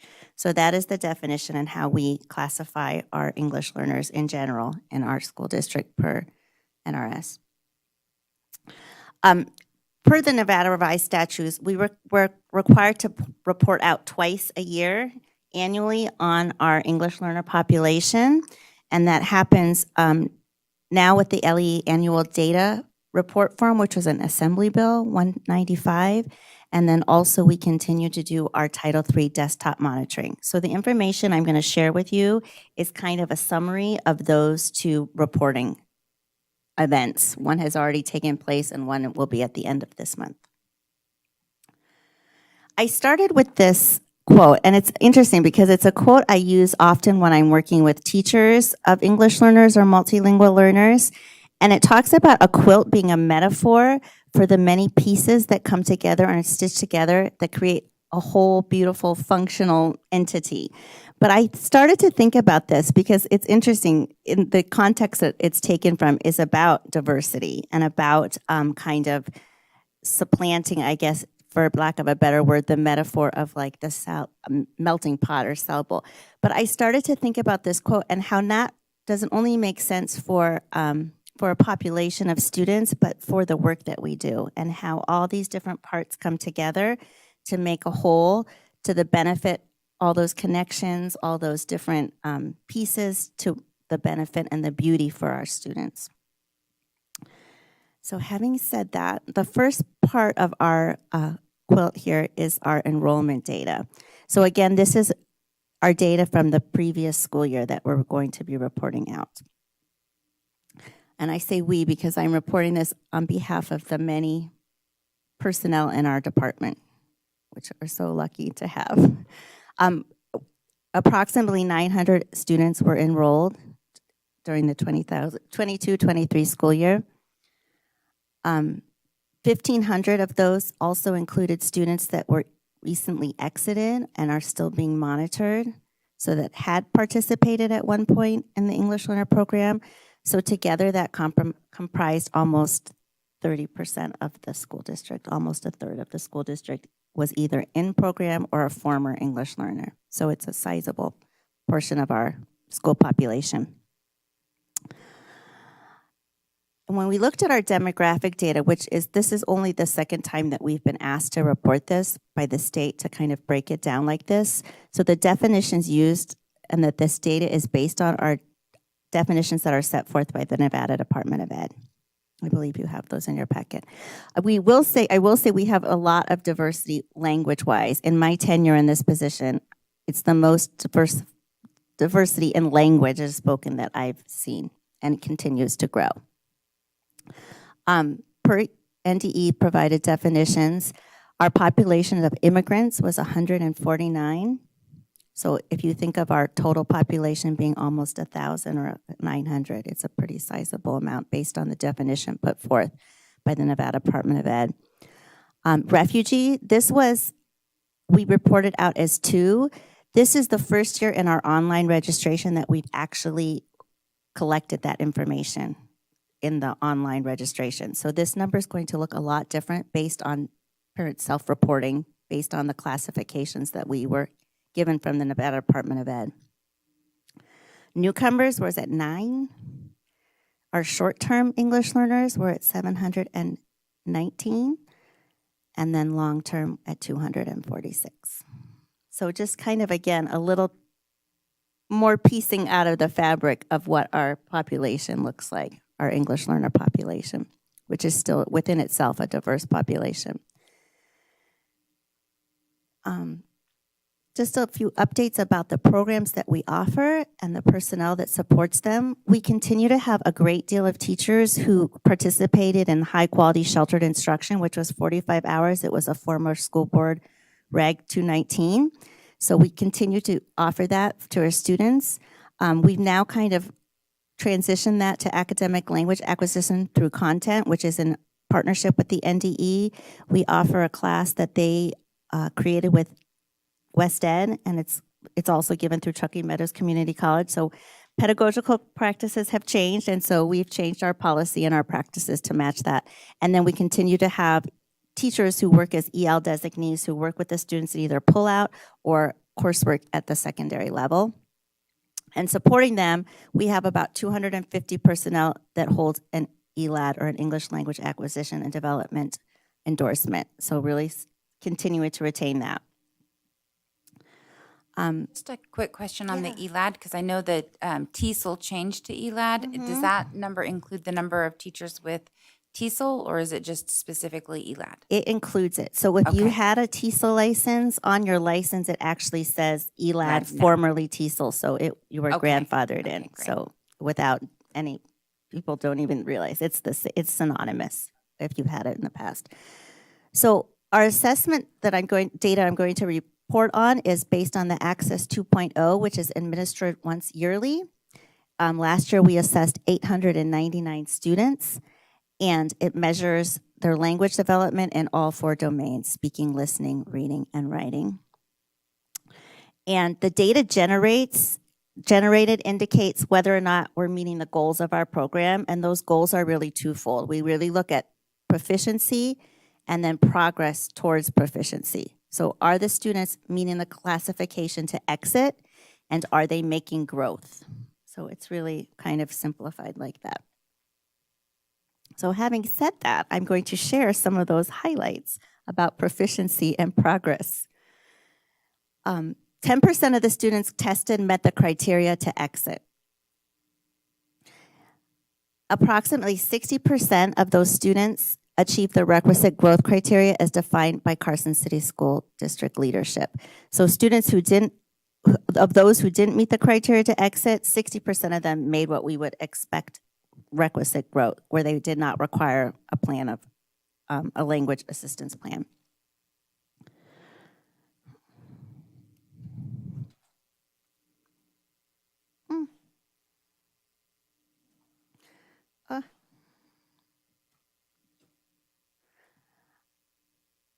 Some of the highlights from our data were that over 14% of students at the elementary level met the exit criteria. There were actually schools that had exit rates that neared or met a quarter of their students, which is pretty extraordinary.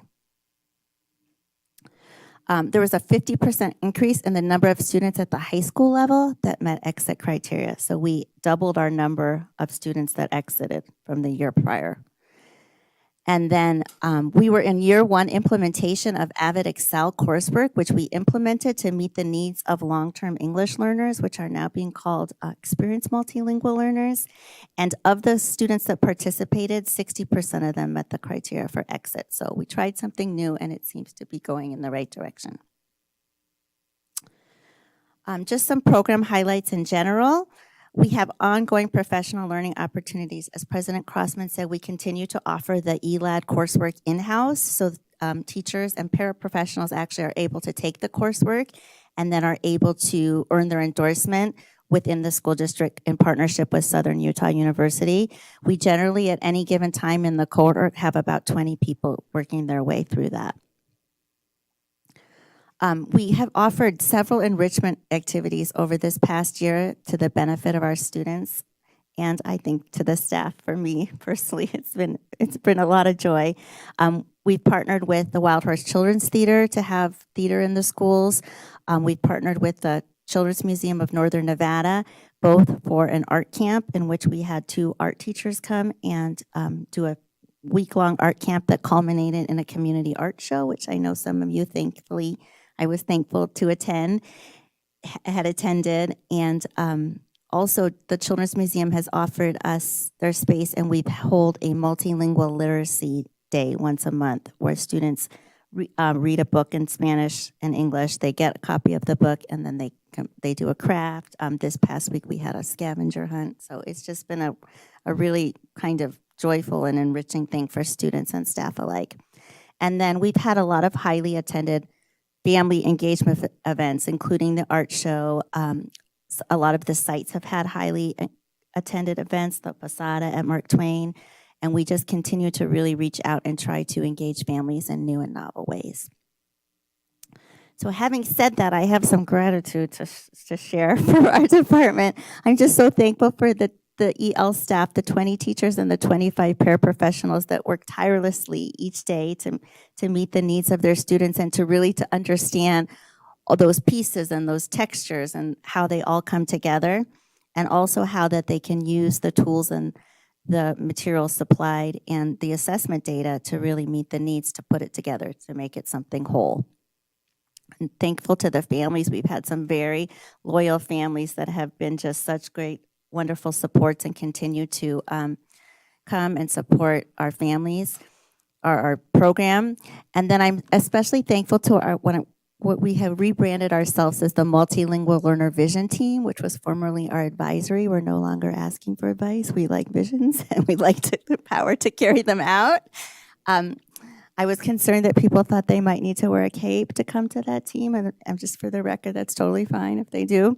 We had our first quarterly meeting today, actually, which was highly attended as well, and I'm just thankful to them. And one of the visions that the team had last year was to have a community-wide event, which is coming to fruition. So please save the date for our Multilingual Learner Expo on Saturday, September 30th. So we're going to give it a go. It was a year in the planning. I keep saying that I think I might be a better party attender or attendee than I am planner, so we'll see. But we have Juliana Uterbe, who is the only Nevada National Teacher of the Year, Nevada Teacher of the Year to be National Teacher of the Year, and is an immigrant, who will speak on joy and just education. And then we have some breakout sessions for parents for really the goal of our advisory is to really celebrate multilingualism. So we really kind of stuck with that goal. So for example, you could go to a session on how to obtain the biliteracy seal, state seal for Nevada on your diploma, or how to capitalize on your students' native language when helping them with their homework. So really some really targeted assets-based approaches to viewing language and parents helping in the home. So having said that, these are kind of, just for today, the parts that make up our English Learner Program. But when I think about our English program, I think about this, that the whole quilt is much more important than any single square. And that's the same thing that's true for our department, because really everything we do really is, the goal is to fit in and to help students be completely engaged in everything else that is an initiative within the Carson City School District. So really, we're really are just one of those squares with the goal of really weaving that fabric together so that we, that students have every opportunity to be fully engaged in the scholastic experience, whatever that may look like for them. So then I have, if you have any quilted, and by quilted I mean soft, and I'm just kidding, a soft question, or comments. Okay, go ahead, Trustee Casiopo. Thanks, Dr. Scott. Thank you. I think it's an important program, and I think everybody involved in it is doing well. And like you said, everybody cares about it and is passionate. We even have retirees showing up to see how things are going. Oh, yeah. And we had other retirees and former teachers come to the the advisory, the museum. So right. I did have a question for you. Just when you track this, how are we doing compared? I ask this kind of question all the time. How are we doing compared to other districts? Are we, are we compatible? Are we a little behind the curve, ahead of the curve? I think it would be, if you could give me more context, with compliance. I mean, you know what I'm saying? It's I guess I'm looking at, like you talked about our successes. We've got percentages of kids. You mentioned 10% have been able to yes. to move on beyond the program. 60% yes. made good progress. So, how does that compare with what others are doing? This is preliminary data, so we will get we will get our AGP, which will give us a better measure of that. But I will say, in the past, when we had what we called annual measurable achievement outcomes, generally you would want a 14%, around a 14% exit rate would be acceptable, not acceptable, like desirable. And then as far as the growth, it usually lives around 55%. So for that, I mean, we're ahead. Our average, our 5-year average is about 14%. If you take pre-COVID, COVID, and then now. So we're kind of holding strong. I will say that everything, though, I can say this with certitude, is moving in the right direction. So there was not a population that really there wasn't some sort of bright spot that we're moving in the right direction. I mean, are there areas that still continue to be concerned? Yes. Our experienced multilingual learners continue to be a concern. It's secondary. No, it sounds like we're doing well. It's tough. And every year you have, it's not like widgets come into the program and leave the program. It's individuals coming into the program. They're all at different levels and abilities. And yes. And so I think, doing these long-term averages makes sense. Yes. But it sounds like we're tracking pretty well. Yes. And it's a different paradigm than academic achievement, because it's not like you taught it and they learned it, or it's not a destination. Learning a language is a journey. So it's a developmental, there's stages of development that you would naturally, that would be theoretically sound for someone to pass through before they achieved what we would call proficiency, which is a kind of a different paradigm than teaching a standard and then they taught it. You taught it, they learned it. It's a different theoretical paradigm. It's just like when you have young children and you watch them go through these developmental milestones. It's the same thing, but analogous to language. They just like, they would naturally go through those stages. No, again, I think it's as important, and I think it sounds like we're doing a really good job. So thank you to you and everybody involved. Thank you. Do we have any other questions or comments? Trustee Walker? So this summer I was able to attend I guess it was an art show. Yeah, we had a the community culminating art event. show. And Yes. so not only were there lots of teachers and district staff and retired principals, Mrs. Gillis and I got to catch up, and we don't get much time to chat anymore. So one of the things that I really love, not only about how hard you work and how passionate you are about this, is really the support you give to the families in the community. And so at that event, there were kids explaining their art and so excited to talk about what they did. But we were also valuing their culture and their language. Yes. And, I just experienced this last week. We have a new student who was starting at our school, and the family made sure to tell me, well, we don't speak Spanish at home. And I said, well, you should speak Spanish at home. If that's the language of your family, your child needs to know that as well as English. That's a benefit. And so the fact that not only are you telling them that, but you're showing them that and you're bringing them in with engagement activities is huge. And then you're also helpful to the whole community because, last year, as you know, I had a new EL teacher, and you provided mentoring in the very limited extra time you have. And so I appreciate all you do. So thank you for being a champion for these students.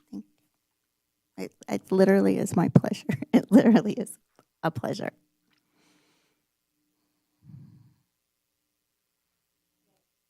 I just was, go ahead, Trustee Varner, and then I'll say what I just got excited about. Okay, I'm sorry. I was also able to attend the art event, and like Mike said, it was a very good event, and thank you. But I just wanted to thank you for your very informative presentation tonight. I like the way you put it together. It kind of just brought everything together in kind of one umbrella, but thank you. You did a very good job. Thank you. I was just having a little sidebar with Mr. Fueling, and I asked how many certified staff we have, and he said we have about 520. 250 of our staff have their ELAD endorsement. Yes, and we just one more That- yesterday, so it's actually 253. 253 now. That is so high that over 50% of our staff have that, and it's very rare. The English Mastery Council has sunsetted and is no longer meeting, but I served on the statewide English Mastery Council for 4 or 5 years, and districts have a shortage of TESOL or ELAD endorsed teachers. Yes. And that we have that many in here to offer our student population, which is almost 30% of our student population. That support is just outstanding and a real credit to the work that's been done to train to get our teachers trained and to do that. So thank you for overseeing that. Thank you for offering it in-house, and thank you for the benefit that does to the students. Thank the district for their support in that, and I also say that we stand on the shoulders of giants, and Laurel Terry and Dr. Laura Austin were really instrumental, and Chris Budson in getting that going, and I've just tried to do them justice and keep it going. So, but it's a credit to them, and I really do feel like it's made such a difference to have it in-house and make it available and affordable, and then also to reimburse teachers for their time that they've spent. And also for your multilingual event on this September 30th, please share that information with Mr. Dan Davis so he can advertise it. And I would just put a plug in because Juliana, and I'm going to mess her last name, You're good. You're fine. Yeah, Urtubey, the Nevada's National Teacher of the Year. She spoke at our NASB conference a few years ago, and she is a very energetic, very inspirational speaker. So the fact that she's coming here and speaking to our families, it's going to be a really great event. Yes, So and Trustee Ramirez is not here, but she's been, just a big thank you to her, has just been such a champion for our vision team and in inspiring and planning with that. And just, I would like to thank the whole team. It really was kind of a labor of love. And they kind of planted the seeds last year, and we decided that we were going to do it right and not rushed.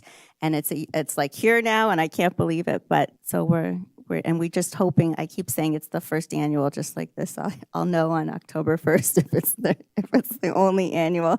But we're just hoping that it just grows and grows, and that this is just going to be the start of what is kind of a community tradition for our families, and really also a chance to really figure out what it is that they're wanting out of their community connections. And we have a lot of community partners that are partnering with us, like the library, Partnership Carson City Health and Human Services, the Children's Museum.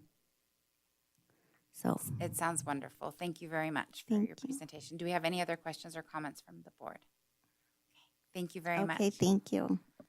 We will move on to agenda item number 12, which is discussion on proposed changes to CCSD policy 817, identification badge, first reading for discussion only, and Sear.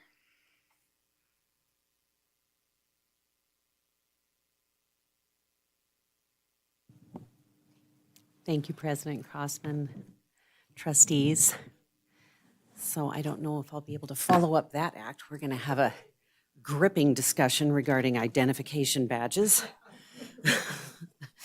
So this evening, I have the pleasure of presenting to you an update to Policy 817, identification badge. This is in your packets. Not too much to really discuss regarding this. The old policy statement is there for you, and you see that we recognize the need for safety and visitor identification, and benefited and part-time employees shall wear their identification. And then the last sentence that's been struck, visitors, substitute employees, volunteers will be issued temporary identification badges. So the purpose here is to provide some clarity as we have adopted a policy on visitor management. That policy and regulation pertaining to visitors is where you'll see how visitors are identified and given their badges. Any questions regarding the first reading?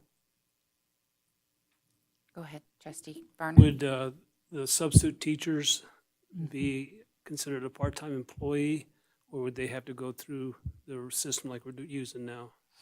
So depending on the amount of time that they spend subbing, long-term subs are badged. Subs visiting a school site for just a day, they're given a badge that says substitute on it, but allows them the building access and some identification.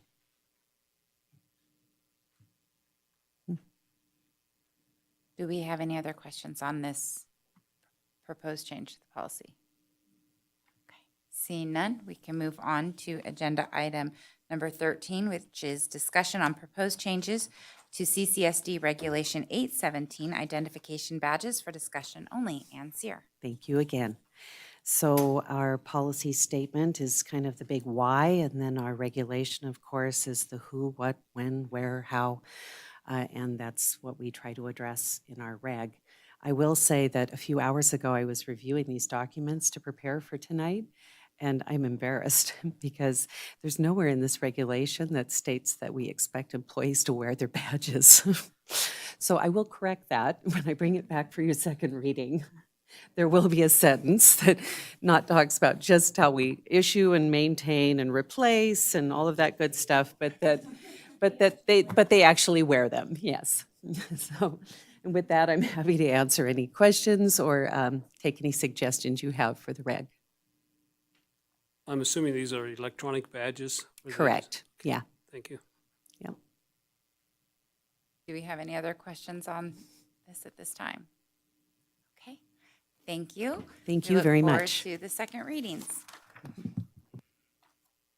We will move on to agenda item 14, which is discussion and possible action to approve proposed changes to CCSD Policy 406, assignment and transfer. This is the second reading for possible action. Mr. Dansap.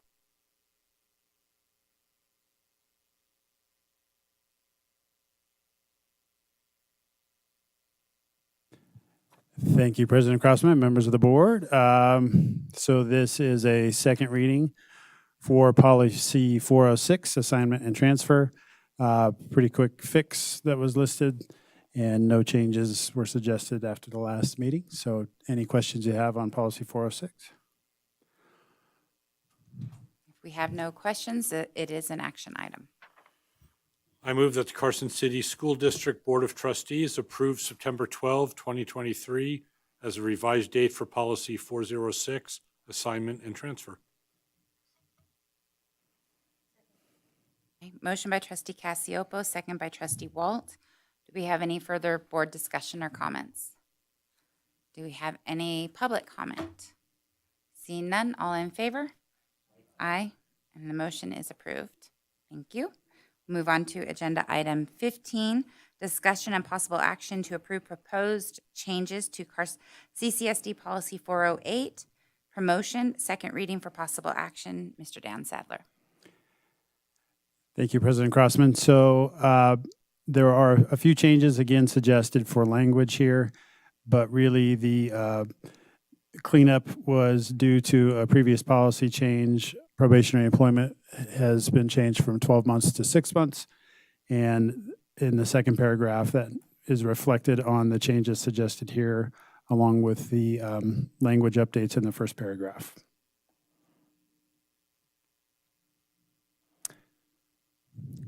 Do we have any questions or comments? And if we do not, this is an action item. Make another motion. I move that the Carson City School District Board of Trustees approve September 12, 2023 as a revised date for policy 408, promotion. Second. We have a motion by trustee Cassiopo, a second by trustee Varner. Do we have any further comment or questions from the board? So Dan, I was trying to think about how I wanted to ask this.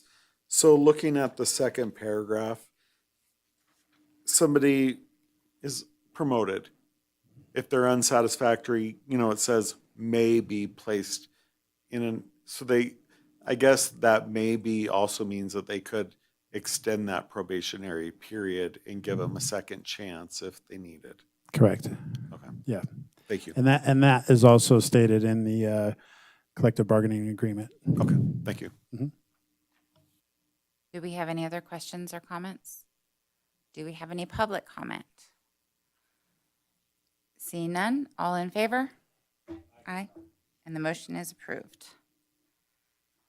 Move on to agenda item 6. Wait, okay, I jumped down and wrote it on 15 on 16, so I'm going to read 16 now.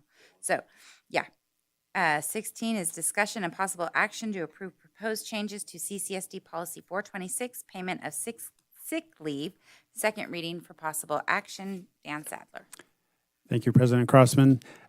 Since the last reading, there are a few additions and some changes that are highlighted. I believe if you have it digitally, you'd see it in red. So as I was cleaning this up, I noticed that we did not have, we had a policy 426 for payment of sick leave, but that did not address the payment for other types of leave.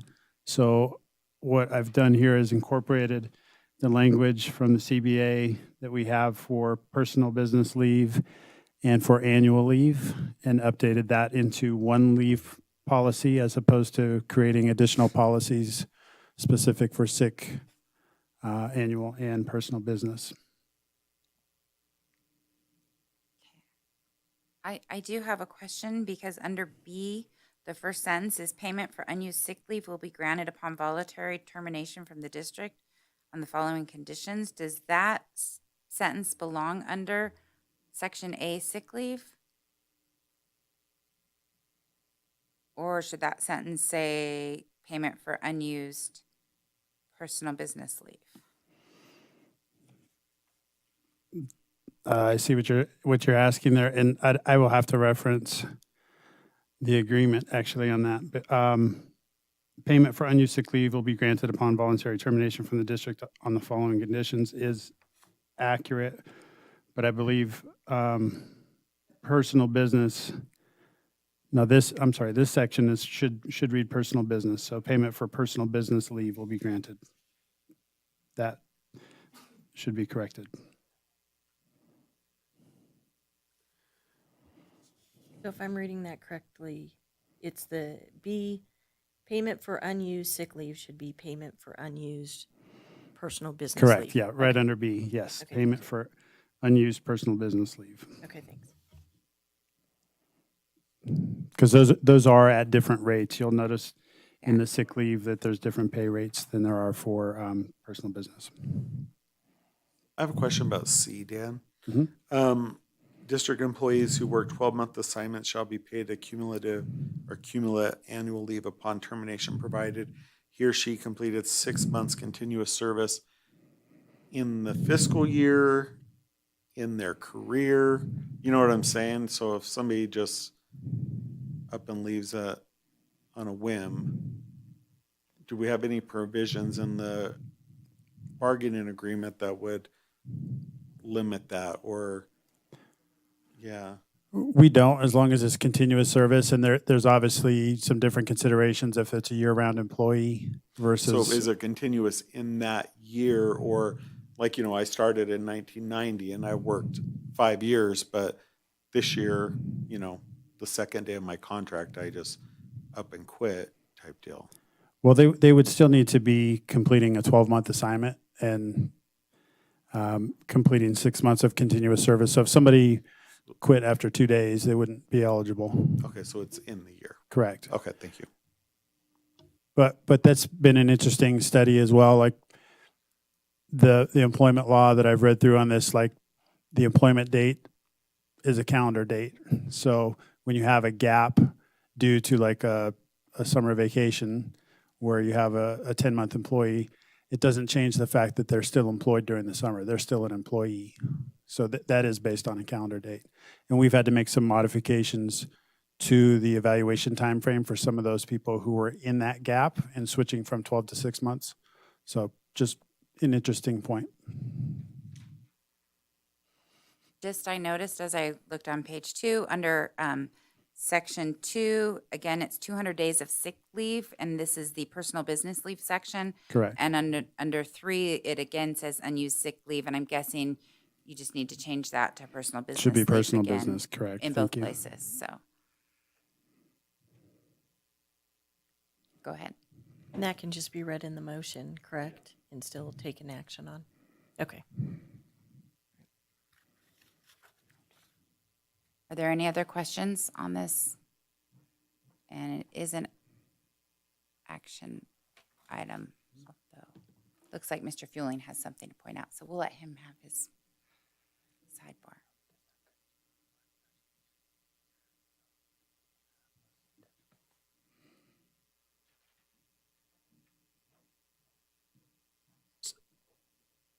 He just had a quick little joke he wanted to tell me on.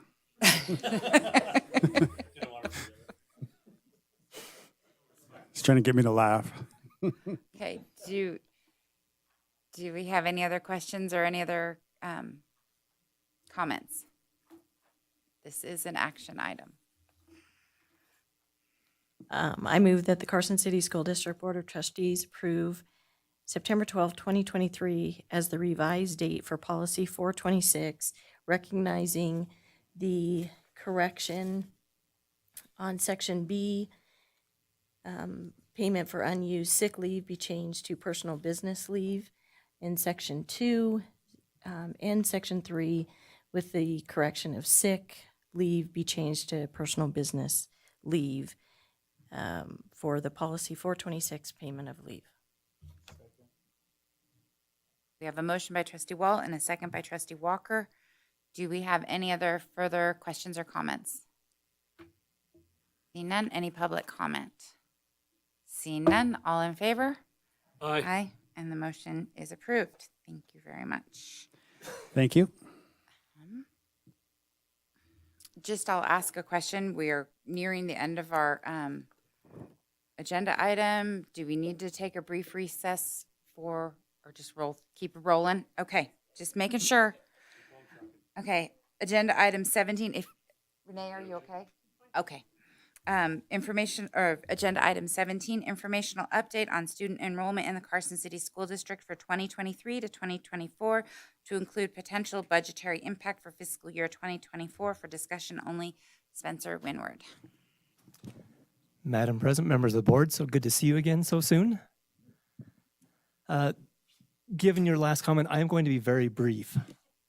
So I have a quick presentation that has a couple of slides of some information. We kind of do this every September.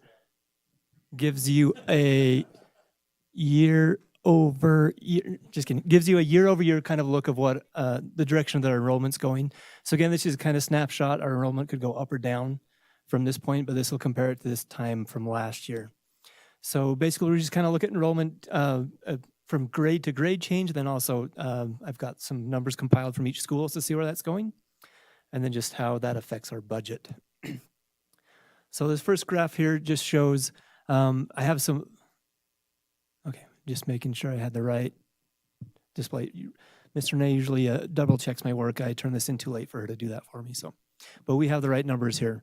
So there's kind of some color coding. If you look at, the grade level, for example, grade 1 in 22-23 is 510.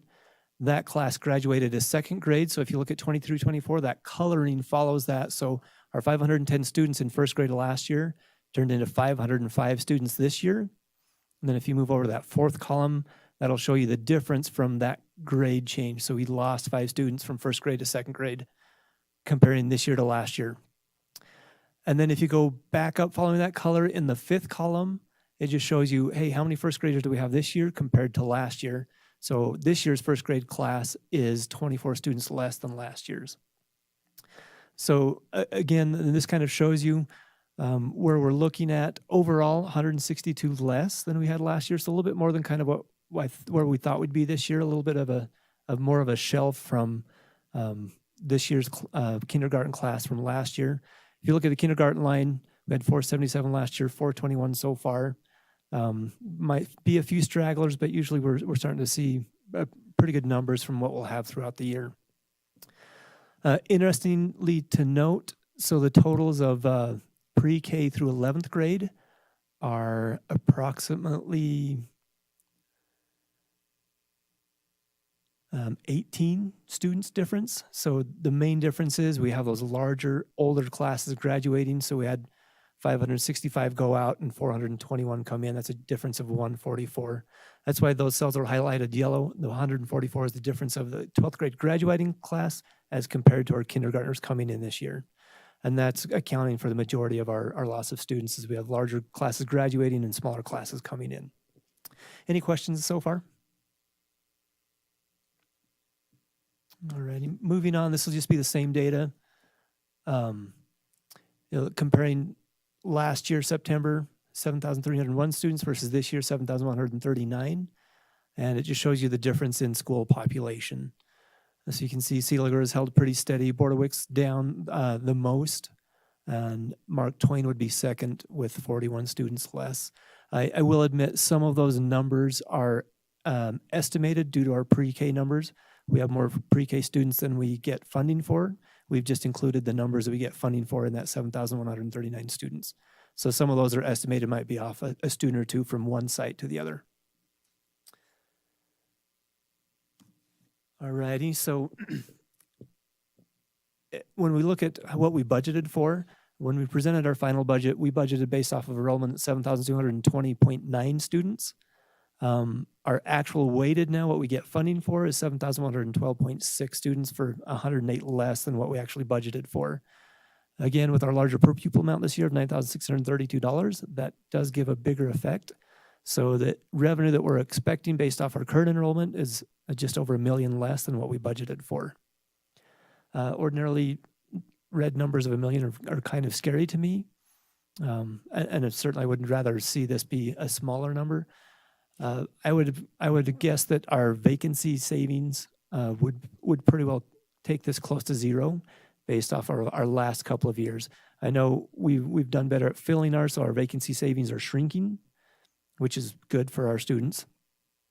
But I still think that we'll probably end up nowhere near $1 million deficit based off of our last couple of years and our trends. Any questions?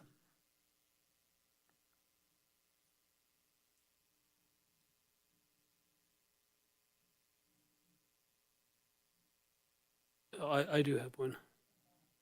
I'm wondering, I know it's early in the process, but is there any reasoning behind losing these students that people have come up with yet? You know, like 60 out of Boardwick, that's a large number of students to lose. And where are the students going, or do we know? Those are great questions. I was throwing this together. I was like, I wish I knew the answer to those because I'm curious myself. I generally don't kind of dig that deep into it. I'm certainly have some colleagues that do know that, and we could do some research, and I can find out who knows that and kind of let you know. Backing up a couple of slides. Spencer, along with that same question, I know we don't know where students go unless they're moving around within the district. When you're looking into that, I'd be curious how many of these are, you know, maybe moves within the district. If, say, 15 kids from Boardwick went to different areas of Carson City, you know, are we not losing them as a district? We're just, you know, how many are shuffling around within the district? Yeah, I think we would have the wherewithal to pull that data, see how many moved from one site to another. The first chart that shows the district overall, you know, if they moved from, they were in first grade in Boardwick, they're in second grade at Fritch. So those numbers wouldn't be accounted by anyone moving from site to site. I did think it was kind of interesting. Our 11th grade class last year was pretty big. We had 640 and 598 this year. That was something, as I was kind of looking at this, that's something I definitely will personally be looking in to see where those students went, because that's a pretty good number. And, you know, certainly that's the age where sometimes people just decide they're not coming back, or they move, but that was a number that caught my eye. Don't we have to account for where those 42 went for our graduation rate cohort? Because we've got to show if they went to another school and enrolled somewhere else, right? The high school does that. Tasha's behind you nodding her head, yes.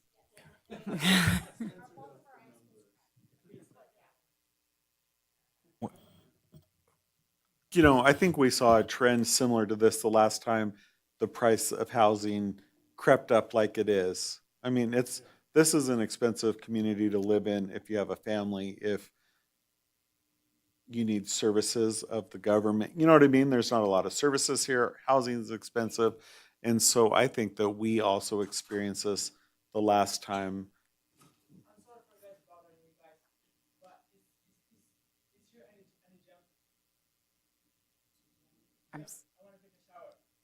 No, there's not a gym here. It's no, there's no shower services in the community center.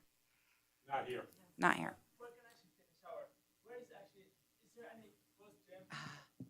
Yeah, well, somebody's gonna go talk to you. We're in the middle of a public meeting, so it's okay. We will have someone help you.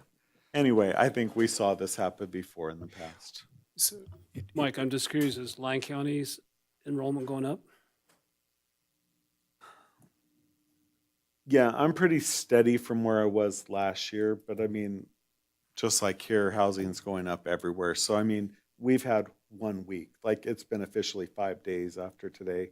So you guys are a little bit further into the school year than we are. if I could, Yeah, go ahead. specific to Lyon County, I know Fernley is growing like crazy.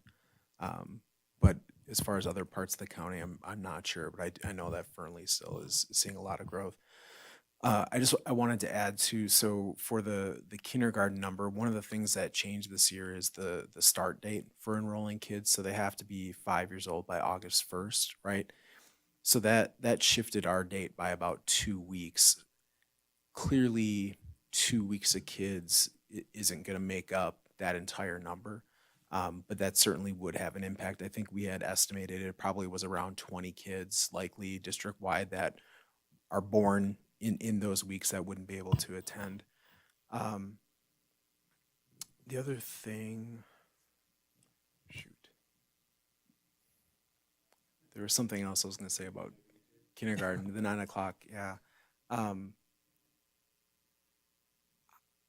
Oh, sorry. Trustee Walker, you made the comment about seeing something like this in the past. So if you look at our enrollment, the highest enrollment in the district at any point in time is 2003. We were over 8,000, well over 8,000 kids at that point. But you start seeing then 2004, 2005, 2006, 7, 8, that number enrollment district-wide starts dropping as that time period housing prices were escalating pretty rapidly. So I think there is some similarity to that now.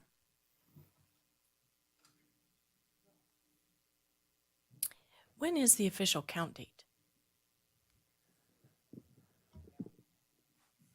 Yeah, they continue to go throughout the year and adjust based off of actual They enrollment. adjusted average daily adjust. Stop doing an official average, count day. yeah, it's average daily enrollment now.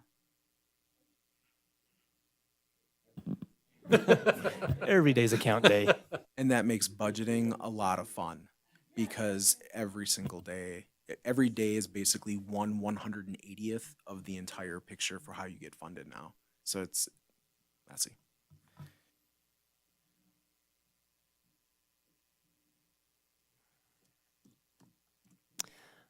All right, that is all I have unless you have any other questions. No, just thank you for the good news. Thank you for the presentation. We'll go ahead and move on to agenda item 18, which is approval of the consent agenda for possible action. Public comment will be taken prior to any action. I'll move that the Carson City School District Board of Trustees approve the consent agenda as submitted. Second it. We have a motion by trustee Cassioppo, a second by trustee Varner. Do we have any public comment or any board comment or discussion on this matter? Motion? Any public comment on the motion? Seeing none, all in favor? Aye. Approved. Move on to agenda item 19, which is informational items for discussion only. No action will be taken. Do we have any questions or comments on the informational items? Just does include in here the information on September 20th, the Community PLC, which has a conflict with one of the open houses that's happening. Okay. Any other comments? Okay, we'll go ahead and move on to agenda item 20, which is a request for future agenda topics. Do we have any? It's after 9, so usually we kind of stop thinking about that. So we will go ahead, and you can always submit a request, just let us know. And go to agenda item 21, which is adjournment. We are adjourned. Thank you. I just want to make an observation after.